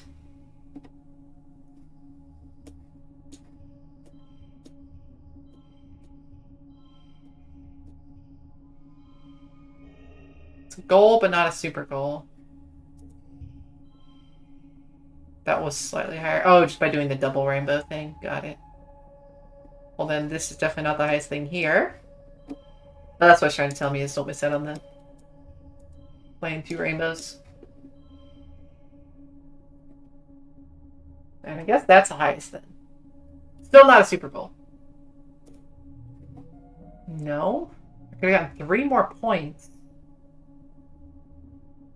Guess I needed to play moving it around a little bit more. I'm not sure what could have done higher there. It's not like I had 2 non-blues to make the double straight trick. Oh well. Start organizing. Green things over here, round things over here, things with stripes over here. Wait, where does this sports ball go? It's all three. Should you start a sporting goods section? Kudos. +3 if the card to the left is blue, and +3 if the card to the right is blue. That's pretty good. At the end of the week, the storeroom is spotless. Everything has a perfect place. There's even space to walk. Zeke and Mars, take in the majesty of your hard work. You've done remarkably well considering the state it started in, Zeke says. They punch in something on your help palm. This deserves a raise. Ah, cool. Even Mars is impressed. Wow, she says. I don't know where everything is, but I feel like I understand how to find it. How'd you do that? Zeke gives her a strange look and she just shrugs. What? Sometimes it's cool to put in a little extra effort, even if it is just some dumb boxes. 2 organizing, 2 persuasion, barely any stress, get paid. Cool. And we'll likely just do that again. I think I just want to pump this so it's complete. Oh, we hit new perk. Oh, we got our persuasion buff. Nice. +1 to the yellow cards. Ew. Okay. I mean, I guess it's better than nothing, but I don't really want to play a lot of yellow cards. So, hey, you. It's your damn birthday. It is. He's 17. He shares a birthday with Tang, and somehow I've missed that this entire time. Well, there we go. Did you give this to me because it's my birthday? I actually hate it when people make a big deal about my birthday. It's, look, maybe you should just go do something nice for Tang. She actually likes the attention. I'm an idiot. I knew they shared a birthday. That even came up just a minute ago in Mars's fucking, like, nostalgia book. And it's been mentioned before. I knew they shared a birthday, and it just didn't occur to me that that actually applied, like, mechanically in game. Oh my god, here I've spent all this time trying to, like, watch his age and figure out exactly when he turned 17 to know when his birthday is, and it's just... He's said it before. Okay. Yeah, I still want to just continue to pump organizing, and I think the depot is the best way to do that, right? I guess delivering supplies also works for it, right? It raises perception. I'd have to gain a lot of persuasion, and I'm not going to do that much of it. Perception we kind of get from expedition stuff too, so maybe I do that. This pays more kudos, but I don't know if I can care about that. Yeah, we'll at least get a little bit of perception out of this, and maybe we'll eventually hit 100 perception with expeditions. You're charged with delivering a special package from Administrator Seek to Chief Engineer Instance. The wrapping is so fancy. Seek must have nano-printed a pretty handkerchief and ribbon specially for this package. You can't help but stare, but Seek snaps at you to mind your own business and get to work. Yikes, alright. Touchy much? Tang laughs when she sees you in engineering holding Seek's gift. Again, she says, rolling her eyes. You try to hand her the package, but she looks at it like it's a stick of dynamite. Oh no, I don't want any part of this, she insists. Just go through those doors and give it to Instance if you want to ruin everyone's day. Deliver to Instance, destroy it and say you delivered, or open it. I can find out, right? Good little rebellion. You tear away the pretty wrapping to reveal a small wooden carving. It's smooth and warm, and you can see where real tools shape the wood, not a nanoprinter. Seek must have put a lot of time and effort into it. It's clearly a carving of Instance. Her hard expression is instantly recognizable, even if the rest of her is, naked. Yep, she's sure naked. You quickly cover back up before someone sees you holding a naked lady doll. Keep it? Give it back to Seek? I apparently can't deliver it now, which makes sense, because I tore it open, right? Giving it back to Seek seems like the wrong idea.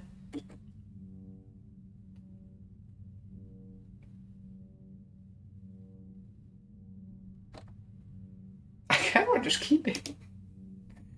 I am just allowed to keep it. Something compels me to keep the figurine, even though it has no use to you. Kind of feels nice to steal something just for the sake of stealing, though. Whoa, where did that came from? Is it really stealing if nobody wants it? Oh no, now you're overthinking it. That's more what I thought, right? Is Seek made this to give to Instance, and Tang made it pretty clear Instance does not want it. Pulse on the blue cards. Cards with gems are wild. I don't have any of those. Okay. 966 being the highest blues I've got, and then probably just yellow and red here to get the straights. Nope, slightly higher.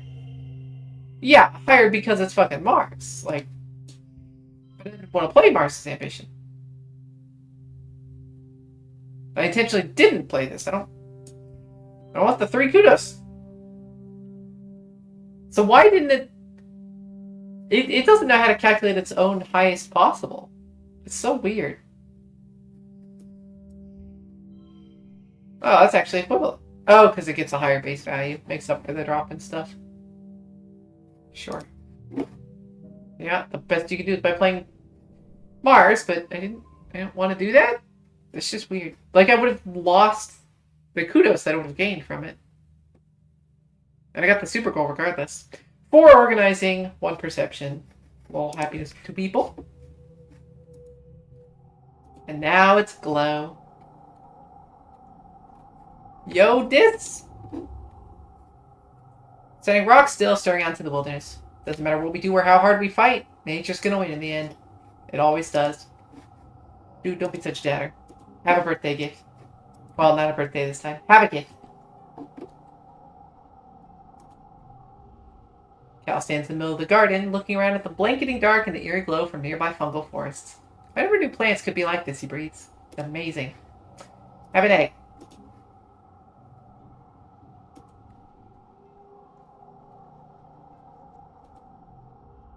Stands to reason there'll be some sort of attack this glow, as there has been in other years.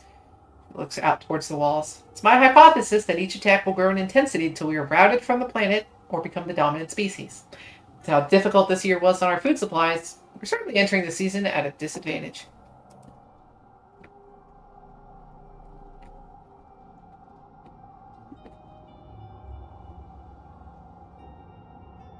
I do love the look of glow, though. It's a little bioluminescent like mushrooms, and everything else is super dark. Alright, continue to pump organizing, I guess. Try to find Administrator Seek to ask about something, and accidentally stumble into a meeting they're having with Governor Lum. You didn't catch the topic of the argument, but you managed to piece together that Seek is trying to get Lum to come up with a way to explain something important to the colony. Whatever it is, Lum is dismissive about it. You hear him say he's not here to hold people's hands, which frustrates Seek. Figure it out, Seek, Lum says. That's your job.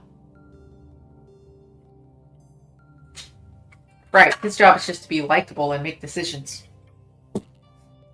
Convince Lum you can help. I don't have the persuasion for that. Tell Seek you could do it. I am not rebellious enough for that. Or I'm too rebellious for it. Got it. Yeah, that makes sense. I've kind of been in the middle. I keep getting like a little bit to loyalty, and then it varies again. Let's spy on them. Speaking of rebellion, you pretend to organize some papers and listen in.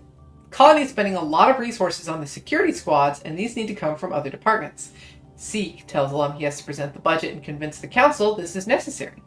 The governor is tired and cranky and doesn't want to bother with another boring meeting. Lum rubs his temples. Ugh, why is this my job, he complains, even though it's clearly his responsibility. Can't I get an assistant to take care of this? Fuck you. You ignore them, you get better things to do than listen to Lum and Seek argue about administration. Does seem like they need an assistant, though. Maybe you can offer your services later when you're not so busy. Maybe. +1 to blue cards. Cards with gems are wild. Well, that means we want to play every gem card we can, and we definitely want to turn this guy wild. And we want to double. Hold on.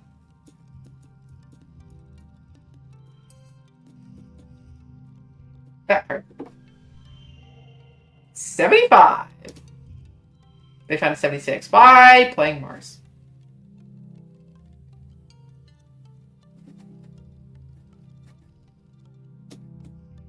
Because this wasn't wild until we play it. Yeah, so it does lose its points then. What if I'm not playing you? What can I possibly do to make that work out better?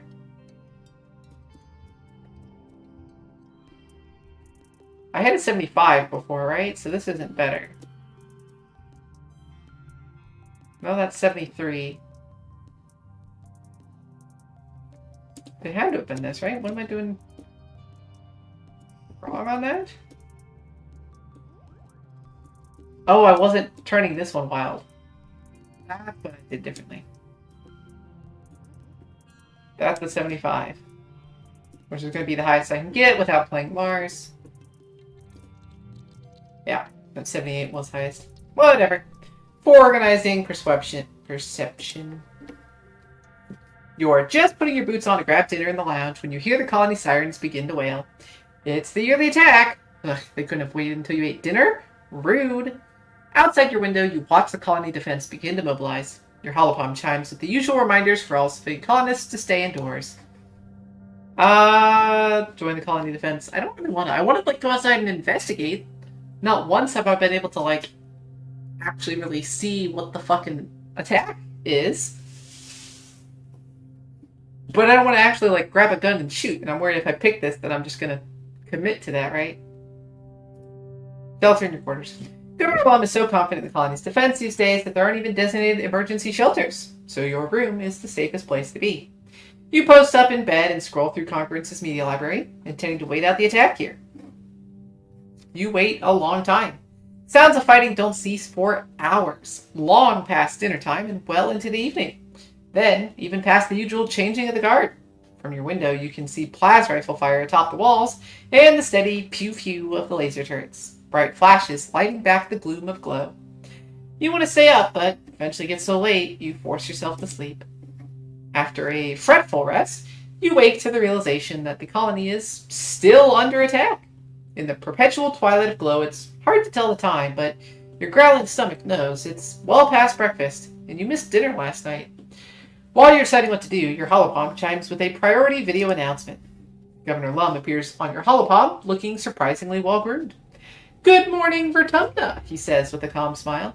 "As you may know, the colony is still engaged in battle against the alien threat. The walls are holding strong, and our soldiers keep mowing those Xenos down, but there's no sign of stopping yet. All non-combat personnel are to continue to shelter in place while our brave soldiers defend the colony. Non-essential work is suspended. Meals and other supplies will be brought door to door." Well, they still bring me fucking food. He clenches his fist. "Stay strong, Vertumna. We'll weather this siege together." As he signs off, the colony's social media lights up with conversation. Mars and Nomi are excited to skip work and watch holovids. Tangent is frustrated she can't go to the lab and concerned for her experiments. Cal's worried about the fields. Only Vase and Anemone are silent, probably because they're still out there fighting. In the permanent dusk of glow, the day seems to drag on forever. Again, you have to force yourself to sleep with the sound of gunfire drifting through your windows. I legitimately don't think I could. Like, I'm sure at some point I'd eventually pass out, probably after like 2 or 3 days without sleep. But just like constant gunfire outside the window, I could not sleep through that. When you wake up the next morning, you realize you can't stomach another day being cooped up in your room. Your anxiety is congealed into boredom.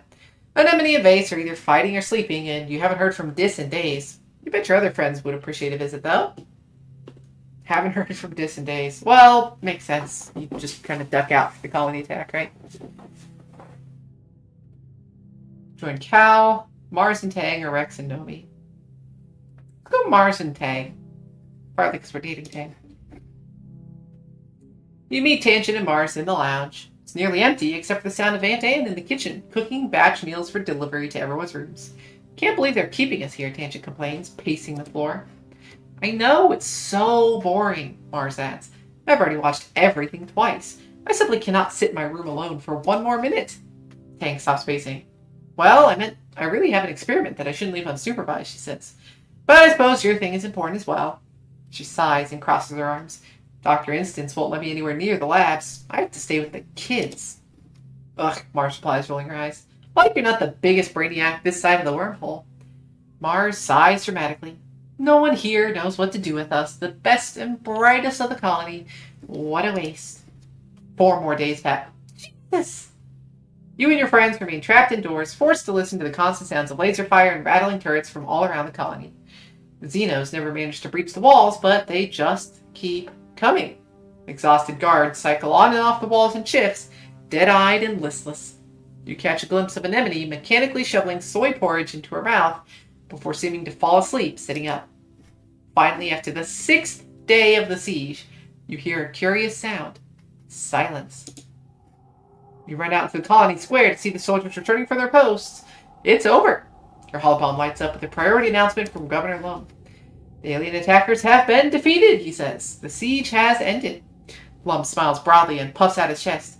Another year, another win. You're welcome, Vertumna. You're welcome, humanity.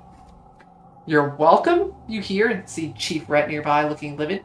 What did he do? He rants to his security officers. Race out there like an idiot with his honor guard? Defend strategically unsound positions? Put himself in danger so we had to save his overstuffed ass?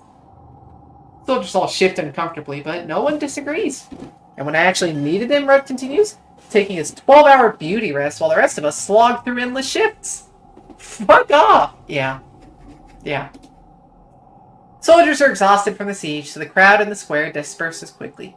Only a few Helios remain, covertly filming Rhett while he continues to rail against Lum. On the horizon, the first rays of quiet streak the sky with lavender. You watch Utopia's reclamation crew head out through the gates to begin vaporizing xenocorpses for their component molecules. That night, you have terrible dreams. You imagine that you're sieging the colony, that you're a creature crawling in the mud on your belly, the ozone crackle of plasma rifle fire arcing overhead. With your taloned claws, you rip into the walls like they're made of clay, stuffing choking handfuls of it in your mouth. In a moment of lucidity, you try to pull the clay from your throat, but no matter how hard you pull, it just never ends. You jolt awake when you realize you've been pulling your own guts out of your throat. Just a dream. You're shaking and coated in a film of terror sweat, your heart pounding. You don't find sleep again before dawnbreak.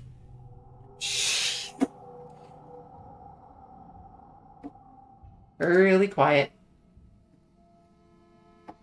Wow.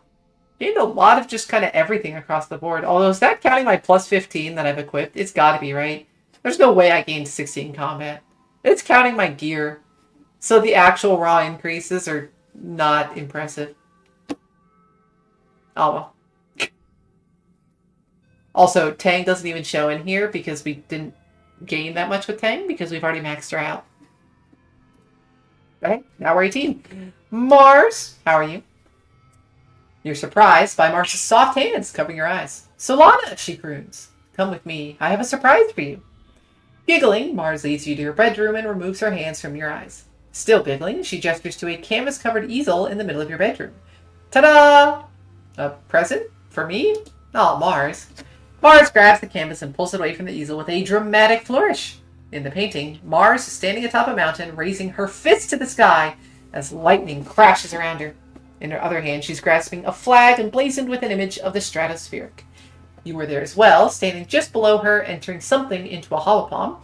Something which has never looked heroic in the history of entering things into holopalms, but somehow the artist has pulled it off. Mars runs her finger down the painting's elegant frame. It looks like real wood, not nanoprint. I commissioned this from Nomi, she says, like a genuine patron of the arts. Might be the first piece of fine art ever created on this boring rock. What do you think? They always get my nose wrong. That's actually kind of a wild piece of art. Like, what the hell? And this is your gift to me. It's art of us. Okay. I mean, yeah, I'm thanking you for the gift. I'm just blown away by it. Mars smiles. Of course, darling. Only the best for you. Mars folds the canvas and sets it aside, then sits down on your bed. She bids you to come sit next to her and takes your hands in hers. I just wanted to do something to thank you for everything you've done for me, she says. She squeezes your hands. You're my best friend on this whole planet, she continues. You really get me. We're BFFFE. Best friends for freaking ever. I'll always support you, Mars. I promise I'll keep you on your toes. Knowing Mars, that's the actual answer here. I expect nothing less, Mars replies. She seems genuinely sincere. The problem with people in power is that no one has the guts to stand up to them and tell them when they're wrong. You talk for hours about your lives and plans for the future. Then as the yellow afternoon sun sets, the two of you step out to your balcony to watch the colony grounds. Mars pulls a glass bottle from where she's hidden it under your bed. It's no 1945 Chateau Moton Rothschild, she says, uncapping the nano-printed bottle with a satisfying thump. But it'll do. Unlock Mars on the main menu. I assume that means that's because we've hit 100. Yeah. You pour what's left in your canteen into a nearby potted plant, and Mars fills it with fermented mushroom wine. Cheers to us, she says, clinking the bottle with your canteen. Oh, now it gets +5 kudos. We just make money by playing it. Together, there's nothing we can't do. Okay, so that was Mars's 100 heart event. Interesting parallel between that and Tang's 100 heart, right? Where we get a scene, some a little more intimate thing, but here it was very, very much just framed as we're best buds or super friends. You've always been there. We're so close. We're great besties. And there just was no flirt or date option whatsoever.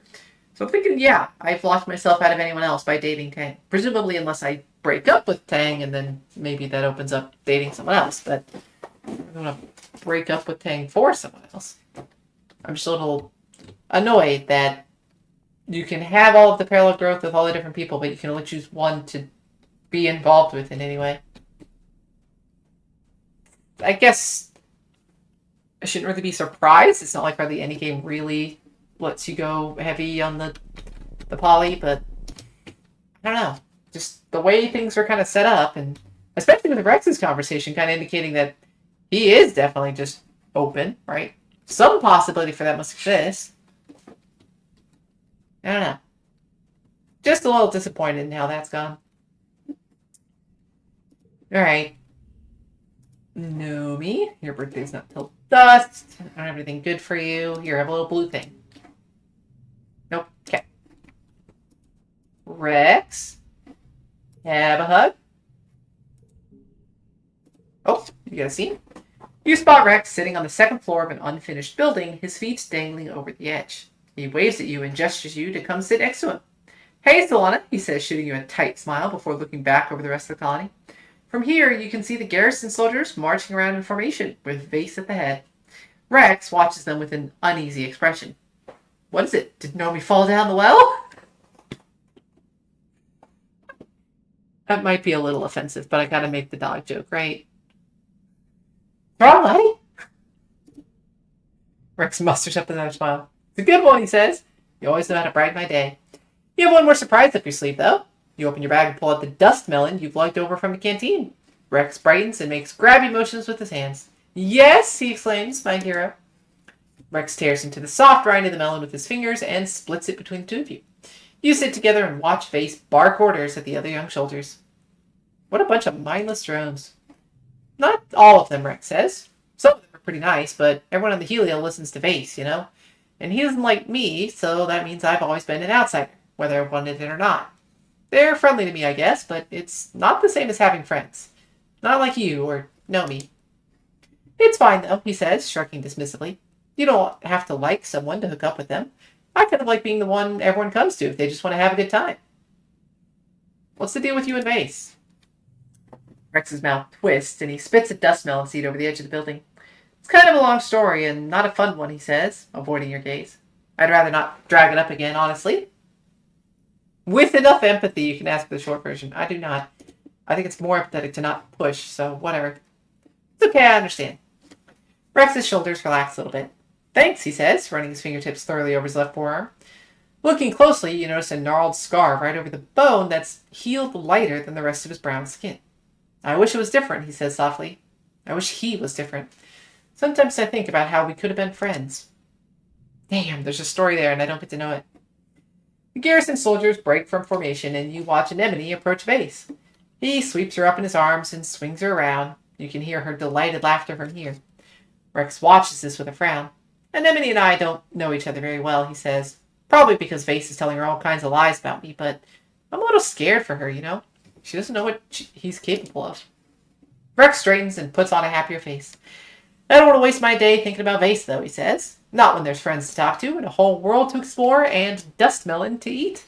He splits off another segment of dust melon and eats it with gusto, laughing as the juices dribble onto his mostly bare chest. And baths to have, I guess, wiping up the juice and licking it off his fingers, seemingly without a care in the world. I'm still going to give you a stick. There we go.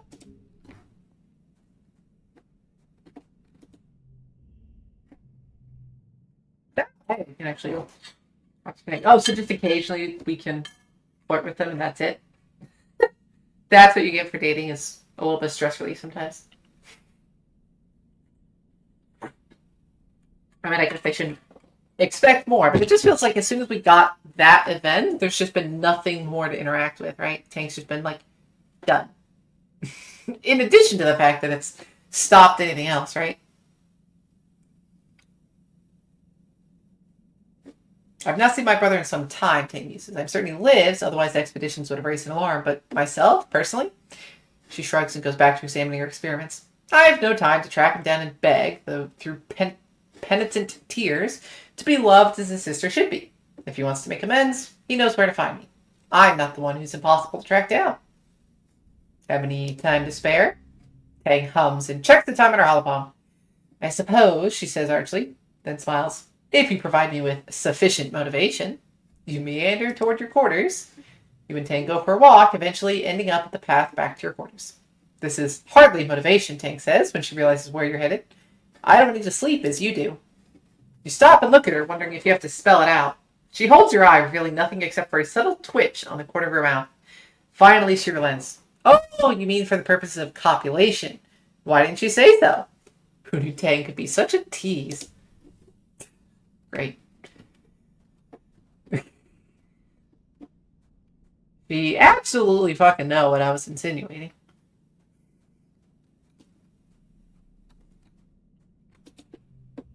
How close have we gotten you? I need 2. Out of eggs, though.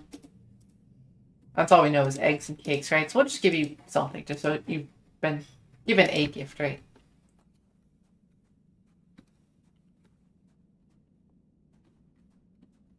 Hello, Dis. What you got going on? Can't find Dis outside the walls, even though the duty roster has him working on the expedition vehicles today. Did he, leave? We said we hadn't heard from him for days, and that was early into the siege. He might have actually vanished. After asking around, one of his crewmates points you to where she'd seen him disappear into the forest just 10 minutes ago. Okay, never mind. You thank her and set off into the wilderness. You've picked up a few things about tracking after hanging out with Dis for so long, so you follow his trail into the nearby Mushwood Forest until you hear him speaking calm and slow. Shh, it's going to be okay. Just let me help you. You follow his voice to find him kneeling on the ground next to a wounded Hawkeye. The scent of blood and animal fear colors the air. Dis's knife glints as he pulls it from its sheath. Don't worry, he says to the creature. I've got it. It won't hurt anymore real soon. A branch snaps under your foot and Dis's head jerks up. His eyes go wide, but he doesn't greet you. Instead, he gestures for you to get a closer look at the Hawkeye. Its single leg is mangled beyond recognition from a hunter's snap trap, and it's bleeding heavily. It can only stare up at Dis, the feet in its 4 eyes. It struggles once more, then goes still from the exertion, wheezing miserably. They tell everyone they're humane traps, Dis murmurs, but humans lie, don't they? They lie all the time. And that they fucking do. The hunters won't be back to check the traps until tomorrow, Dis continues, looking down at the Hawkeye with a grim expression. I have to put it out of its misery. Yeah. Presumably it can't be saved, right? Not until, significant mercy, and even that's a maybe. Not to mention, would it be open to that when it's just been fucking snared, right? I'll do it. Dis hands his knife to you and moves aside. You kneel and take the small, terrified creature in your arms, and with one clean cut, you slice through its neck. It tenses, twitching in fear reflex, and goes limp. You hand the knife back to Dis. Dis is quiet at your side for a long time, breathing evenly in through his nose and out through his mouth, like he's meditating. It's better to die quickly than to suffer in a trap, but there shouldn't have been a trap in the first place, he says eventually. He clicks his tongue against his teeth. It's pointless. It was going to die eventually, but not here. It's not natural. It's not the death part that bothers me. It's our vanity. Humans are so afraid of extinction that they'll kill indiscriminately to avoid it. Dis takes out a cloth and wipes the Hopeye's blood off his blade, his movements slow and reverent. I used to let it control me too. I thought dying meant that living was pointless, he continues. But now I know the truth. Life is short and brutal and hard. It's up to us to fill it with as many experiences as we can. We're going to spend our lives cooped up in the colony, subjugating nature because it strikes fear into our animal brains. He smiles faintly. Or we're going to get out there and live the only life we've been given. He looks down at the corpse of the Hawkeye and lays his hand gently against his head. We're all going to end up like this in the end. There's no use denying it and letting the fear of it control our actions. Yeah, that's more or less. Like, I still don't want to die. I want to continue living, but, like, you do just have this life. Make the best of it, right? That general point I can agree with. But I still don't want to die. Do you think I want to die? This ass looking up to you. Because I don't. It's not like me, I'm out there throwing myself off cliffs, but it's not something I let control me. He smiles genuinely. And because I don't fear death, I do so much more living. You should try it sometime. That's a little just. Why the fuck do you think I'm not living or I'm not satisfied with my life? The things I'm not satisfied with are the fucking assholes turning our little colony into a fascist little dystopia here. This lifts the Hawkeye's body into his arms and rises to his feet. The smell of death will attract animals right into the other traps, he says. And I'm not taking it back to the colony to be stuffed into a recycler. We have to take it into the woods and give it back to nature. You and Dis walk further into the forest in respectful silence, Dis cradling the dead Hawkeye against his chest. Eventually, he tells you to wait while he finds the tracks of a predator and lays it down nearby, an offering the forest accepts without acknowledgement. He returns to you, blood-stained and solemn. It's done, he says. You begin the walk back to the colony, though it's clear Dis is taking his time. After a few minutes of walking, he turns to you and grabs your arm, forcing you to stop and look at him. Solana, he says, his eyes burning. Promise you won't let me end up like that Hawkeye. At your questioning look, he squeezes your arm to the point that it almost hurts. If I'm trapped here, just let me go, okay? Yeah, absolutely. Dis breathes a sigh of relief. Thank you, Solana. He stares at you for a few unnerving seconds, perfectly still, before jerking into motion and fishing a pendant necklace from his clothes. He unclasps it from his neck and holds it out to you. Here, you should have this. I want you to have it. Unlock this on the main menu. Oh, is this 100? Oh, it is 100. Once again, that's a friend event, right? Like, I don't get to date anyone else? Why won't the game just let me date everybody? You turn and let him put it around your neck. The pendant is large, but surprisingly light. You recognize it as a fragment of Unisaur horn, its pearlescent color shimmering in the light. Thank you, it's beautiful. I didn't make it, Dis replies. The Unisaur did. I just put it on a cord, but thank you. Dis regards you with a serious expression. You're the only person in this colony that I've ever actually cared about, he says. I don't know why you bothered trying to be my friend when I was trying to push everyone away.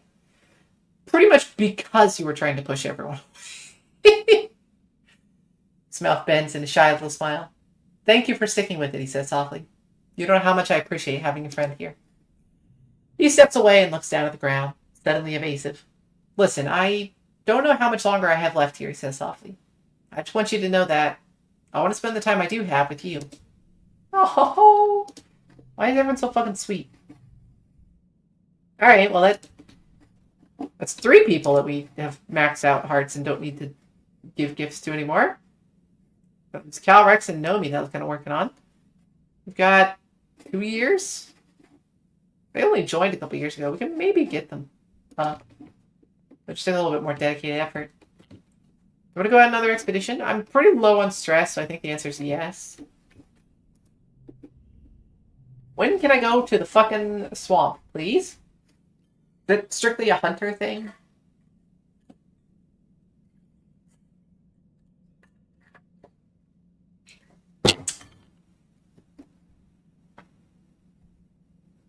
Bravery, probably just continue to pump perception, right? And then these are perception, but a lower amount, because they gain science stuff I can't have. So we're going to go back to the plains again.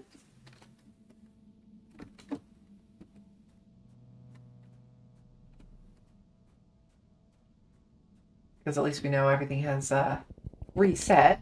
So there'll be more events here. Ground here's oddly familiar. Some kind of smooth rock covered in lichens and tiny plants. Is it alive, like that big rock creature you found before? Rush over the rock monster. Strangely, nothing happens. After passing through the rocky area, you turn and look back. Maybe those 2 boulders kind of look like a face.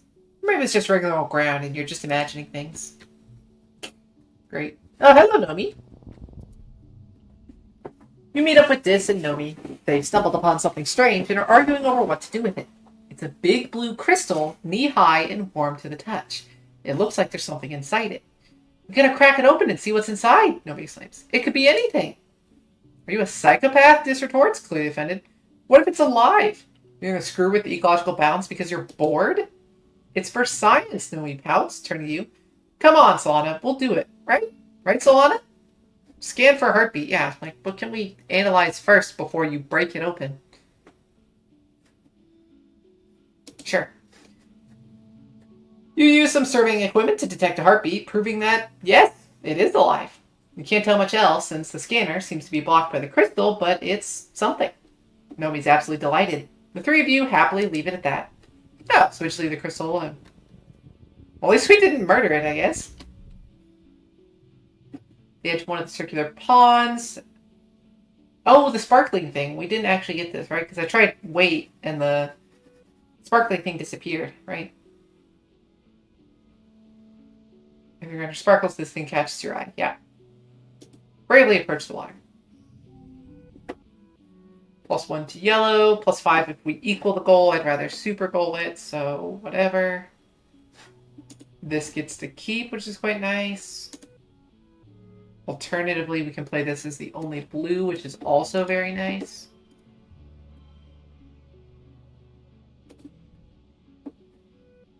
That was just a 5.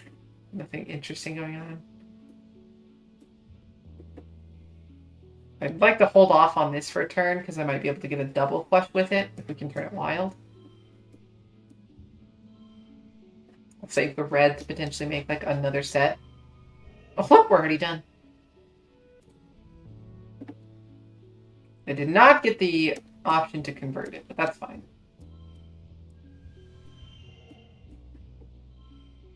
$65, already the highest. Woo! A little bravery. A little more bravery. You aren't scared of some pond or whatever might live in it. You march up to the edge, keeping your eyes on the shiny prize, and paw around in the snow looking for that shiny whatever it is. Looks like it's a pretty crystal, just sitting on the ground. Good find. Okay.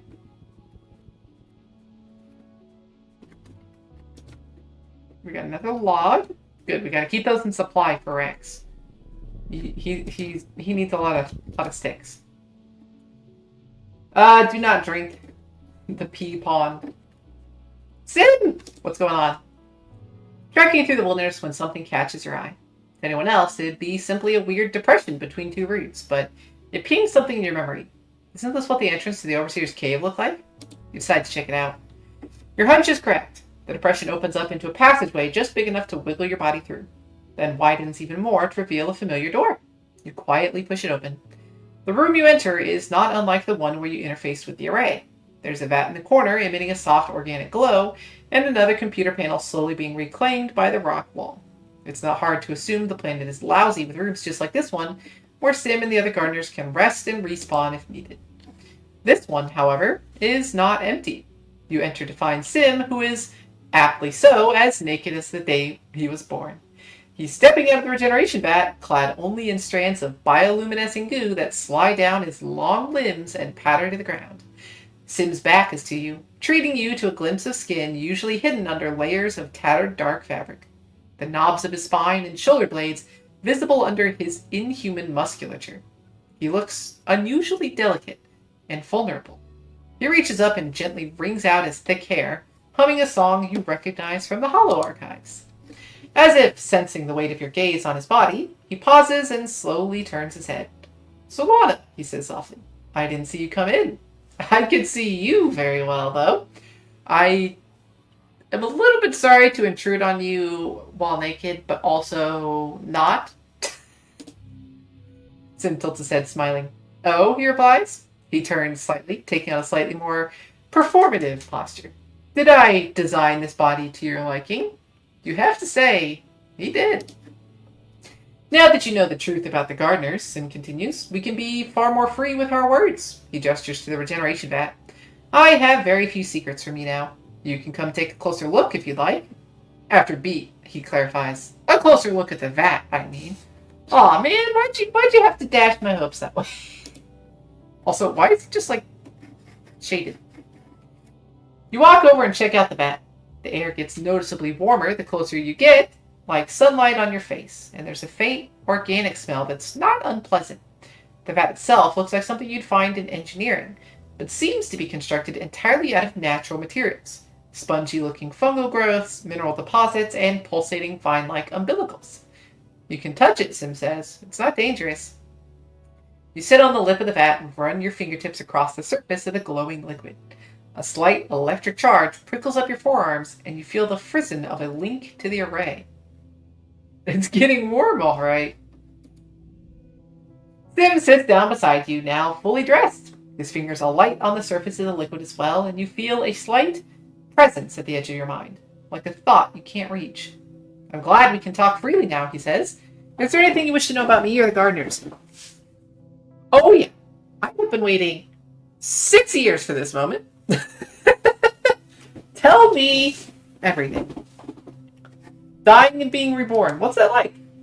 Reborn isn't the right word, Sim answers. It's more like reopening a program after a system crash. Everything is still there, perfectly preserved, except for whatever I added since the last time I saved my work. Functionally, it feels more like teleportation. As for dying, Sim continues, frowning a little as he considers the thought. Well, I'm certain that dying can be extremely painful. Depends on the death, I assume. He touches his chest. I have no memory of the moment of death, though I have died many, many times, he says. In that, we are the same.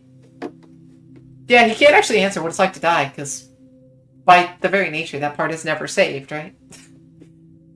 Tell me more about the gardeners. Sim sighs. Compared to the gardeners, humanity is short-sighted. You're often unable to conceptualize present or future beyond your own lives or those of your direct descendants. Gardeners think on a much larger scale. I once spent 400 years as a mush tree just to avoid talking to a gardener whose methods I disagreed with. Oh my god, I love him. I mean, if you've got literally infinite time in the world, why not spend 400 years as a tree? That could definitely be a much better thing to spend your time on than talking with people you don't like, right? Kindred spirit indeed. He smiles. Juvenile, I know, but when your memory spans tens of thousands of years, 400 years is trivial. And it has given me a true appreciation for all life, one that goes deeper than I can describe.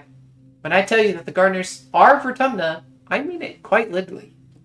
How many gardeners are there?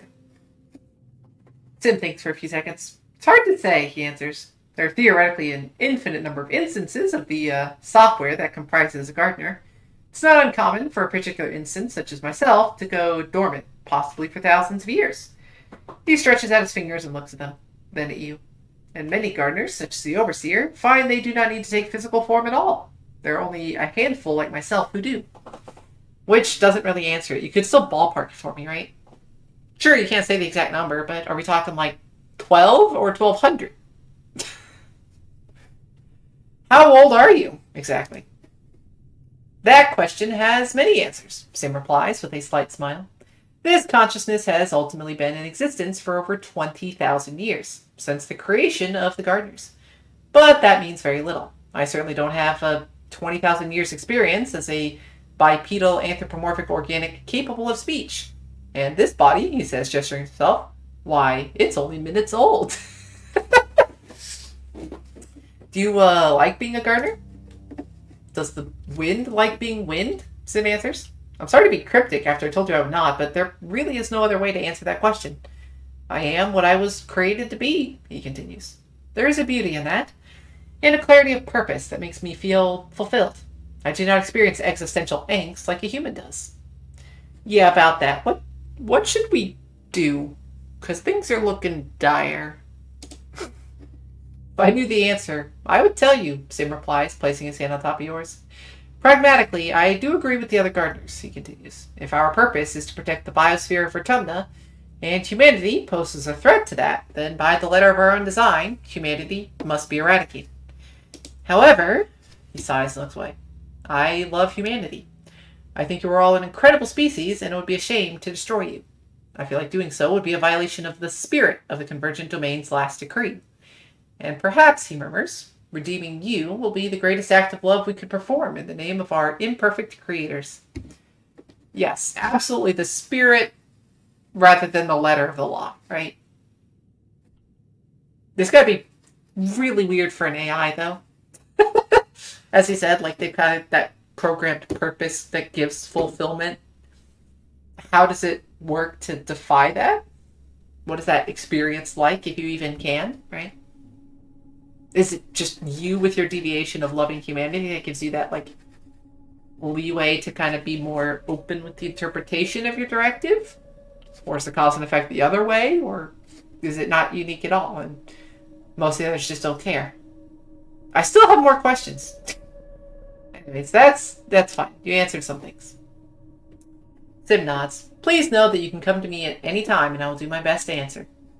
However, I must apologize for something, Sim says roughly. I simply must... May I touch you? At your questioning look, Sim blushes and turns his head away. This body is new, he murmurs, and all of its senses are heightened. I confess, I find myself unable to stop myself from wondering what it would be like to touch another while I am vulnerable to sensation like this. Oh, please. Oh, please, Sim. Yes. Sim looks delighted as he reaches out and pets your hair, running his fingers through the fine strands. Marvelous, he says. Truly a texture I've not been able to replicate in my own bodies. He runs his thumb over your eyebrows, then your cheekbone. His finger stands down the bridge of your nose, then lightly into the dip of your philtrum across your lips to pause on your chin. Philtrum? I don't actually know. I'm presuming it's like the line down your lip, right? But now I have to look it up. Yeah, the little cleft on the upper lip. Okay. Neat. Pretty sure it's the dent. Yep, the little dent right there. Right in the middle, what touches your nostrils and goes down to your lip. Sim's gaze drops to your mouth as his own lips part with an unspoken question. No! God damn it, Tang! Oh, the game is teasing. I can't go forward. My only options are no and no. I'm so upset. I'm so upset. Rex I can handle, but fucking Sim, really? Freaking alien AI. And again, we have not had this conversation with Tang. It's just assumed to automatically be monogamous. Like, Sim MVP. Sim is MVP. Oh. I guess I gotta say I can't. I'm dating someone. Sim's eyes narrow in thought. Yes, that is a concern for certain humans, isn't it? He murmurs. I was not aware you felt the same. I don't!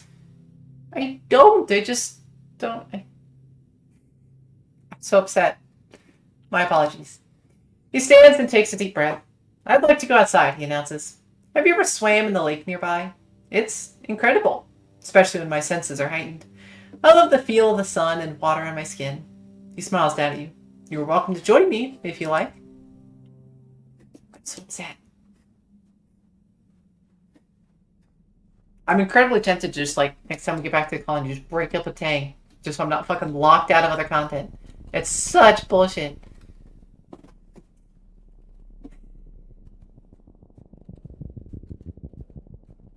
Again, I could completely handle it if there had even been, like, the slightest indication, right? Just one line in our discussions of relationship that indicated any pretense toward monogamy only, right? The game is clearly set up to potentially be more than that, if you just, I guess, don't check the dating box, but stick to the flirty, sleeping around slut box, which, fine. But even, like, you know, whatever.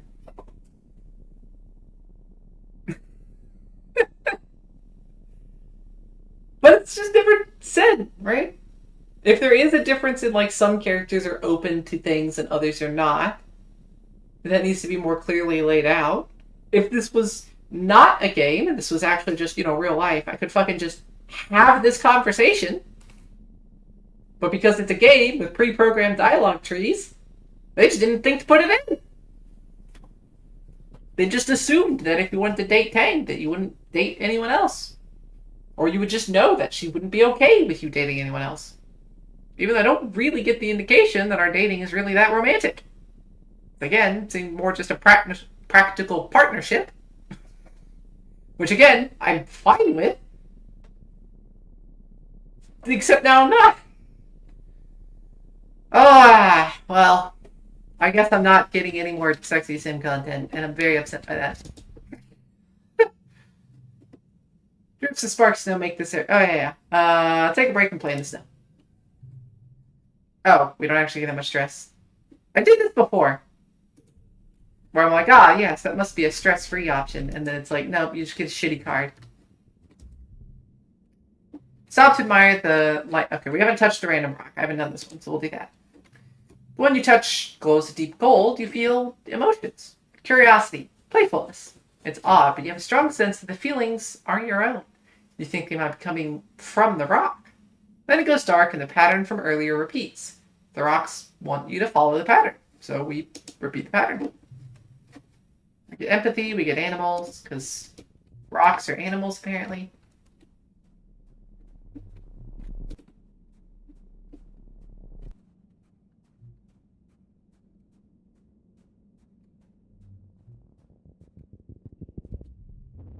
Whoa! Cloudy day, crash of thunder, massive, impossibly tall something, punctual. Oh, yeah. I didn't have the skill for this before. That's a pretty good card. I'll take that. But yeah, like something massive coming. You decide either stay in one spot and hope it misses you, or run and hope it misses you, right? Like, it's not really a reason one or the other would be better. But now we can carefully watch it. You watch the clouds, and as the next leg breaks through, you dodge it. Slams down where you'd been with enough force to crush a boulder to dust. Creature so unbelievably massive, you're like an ant to it.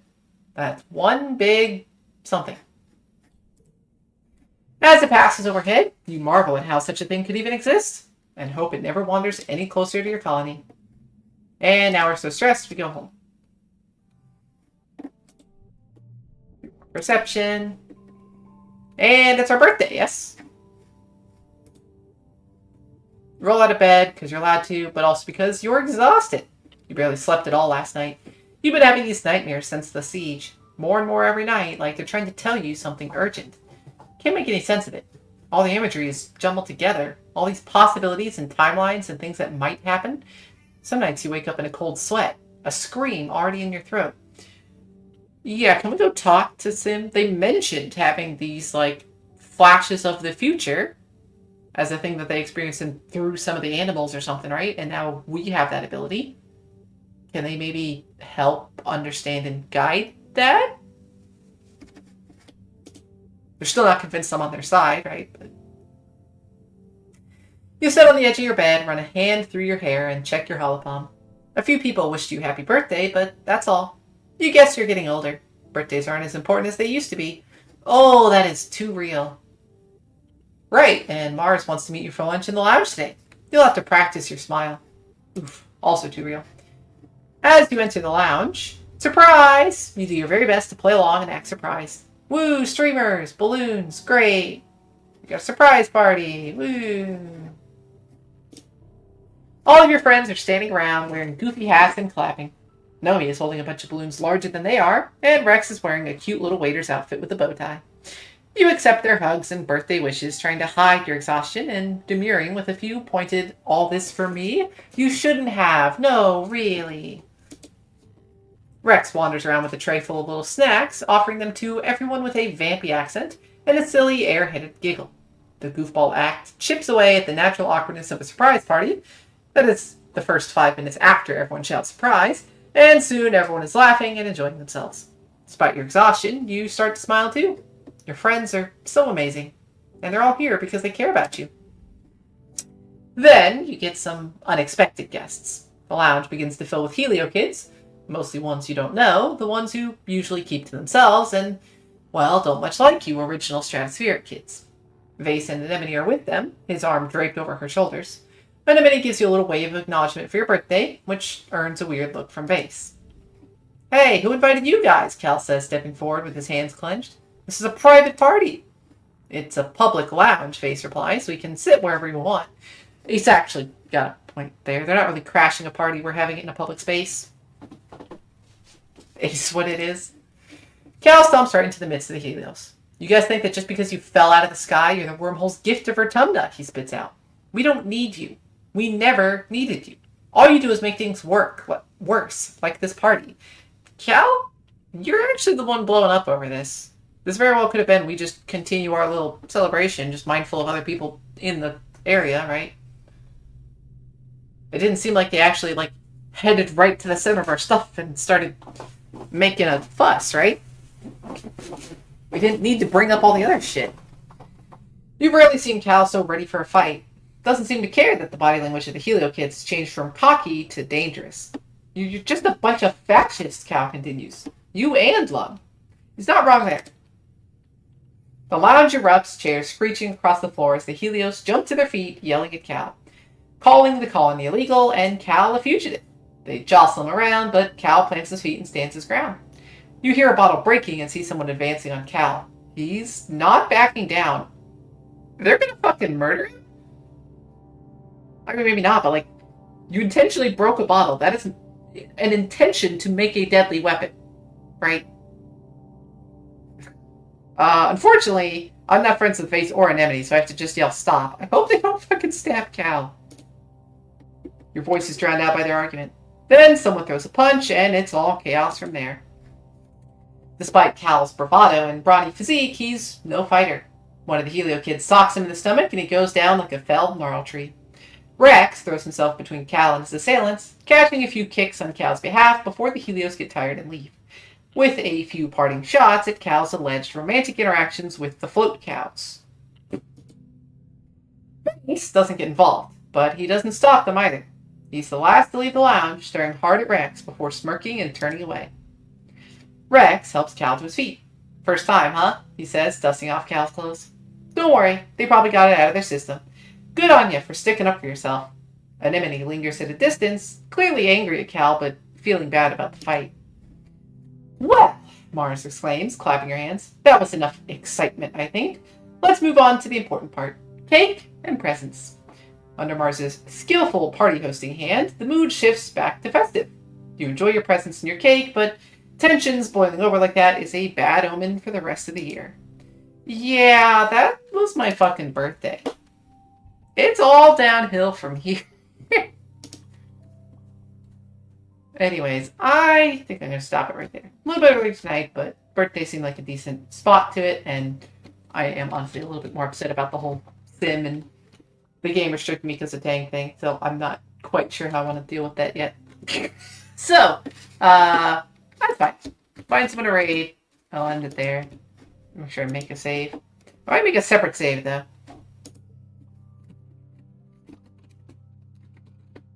Post Tang. Who is live? Sunny's playing Minecraft. That is a great option. Bye. Have a good one. Thank you. Looking forward to the rest. Yeah, there's only a couple years left, right? We're at age 18. And I think we get 18 and 19, but not actually a 20. So we're 80% through. I feel like it's kind of slowed down a bit as we got past the midpoint. There's just been more events, more things happening and stuff. But if you get this game, I recommend it. I have enjoyed this tremendously. And there's a pretty significant amount of content. I mean, I've gotten I think this is my 8th stream of this. So 20, 30 hours probably at this point. And that's just on a first run. Granted, I'm not trying to rush through it or anything, right? Reading the text out loud probably takes longer than if you're just skimming through it on your own. But still, this is just a first run of the game, a first roleplay. And you can, I know, rerun it with essentially playing yourself as a different character. I don't know if it's in continuity or if it's just, start the game and play it again as a visual novel works, right? Either way, yeah, there could be quite a lot of content to this, and there's so much I haven't discovered yet. So I'm at least going to finish this add-on stream. We'll see if I continue past that point, but we'll see. Anyways, that is all for today, and until next time, take care.